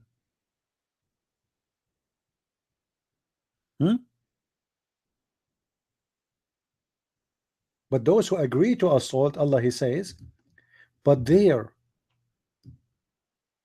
Allah fearing men were two. There's two of them, they fear Allah. They are good believers, whom Allah bestowed His grace on them.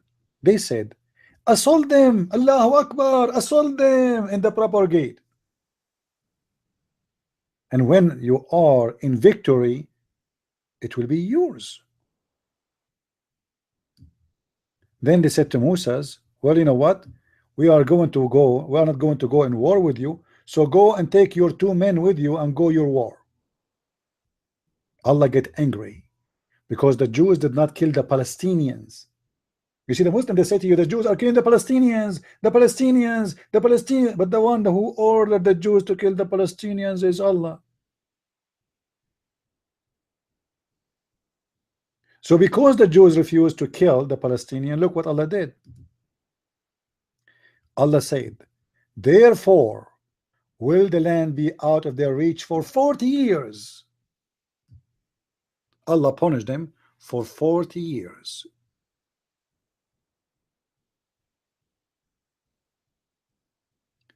I am supposed to discuss gin and tonic today. I'm not really so sure if we're supposed to discuss that. Maybe we miss it. I was talking about the most amazing fact of the Prophet Muhammad, and that leads us to topic after topic after topic. Maybe we can do it Sunday. Saturday, I'm thinking again to make it as like every week, make it as an off. Every Saturday we don't do podcast, so I can do some work at home and do some maybe shopping too.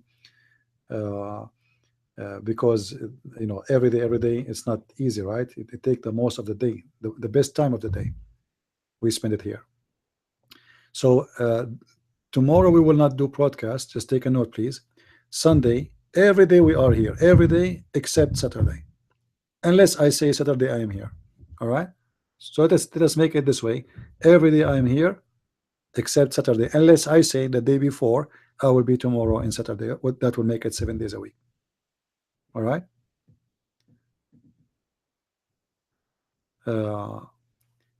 First of all, when you say jinni tonic, what do you mean tonic? What do you mean by jinni tonic? We are talking about the genie, right?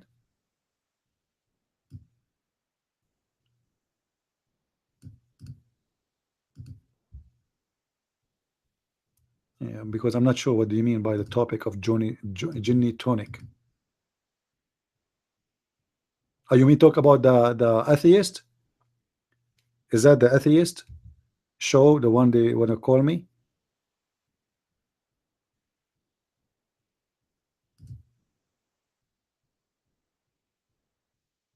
You know, it's not worth it. We spoke to them. They are, you know, there's a bunch of kids there. You know, I thought he would bring me somebody, a sheikh, to debate me, etc. They have a bunch of kids asking questions. You know, they can come here. I thought you are talking about a topic of genie or something. No, yeah, this is not really important for me. When I said to him I accept to be there, I thought he would bring me somebody from the corner speaker who claimed to be sheikh or etc. But it turned to be nothing, a bunch of kids, and there's nothing there really. You know. Yeah. Anyway, guys, I want to say thank you for being here, and don't forget to please to subscribe to our channel and share it with your friends.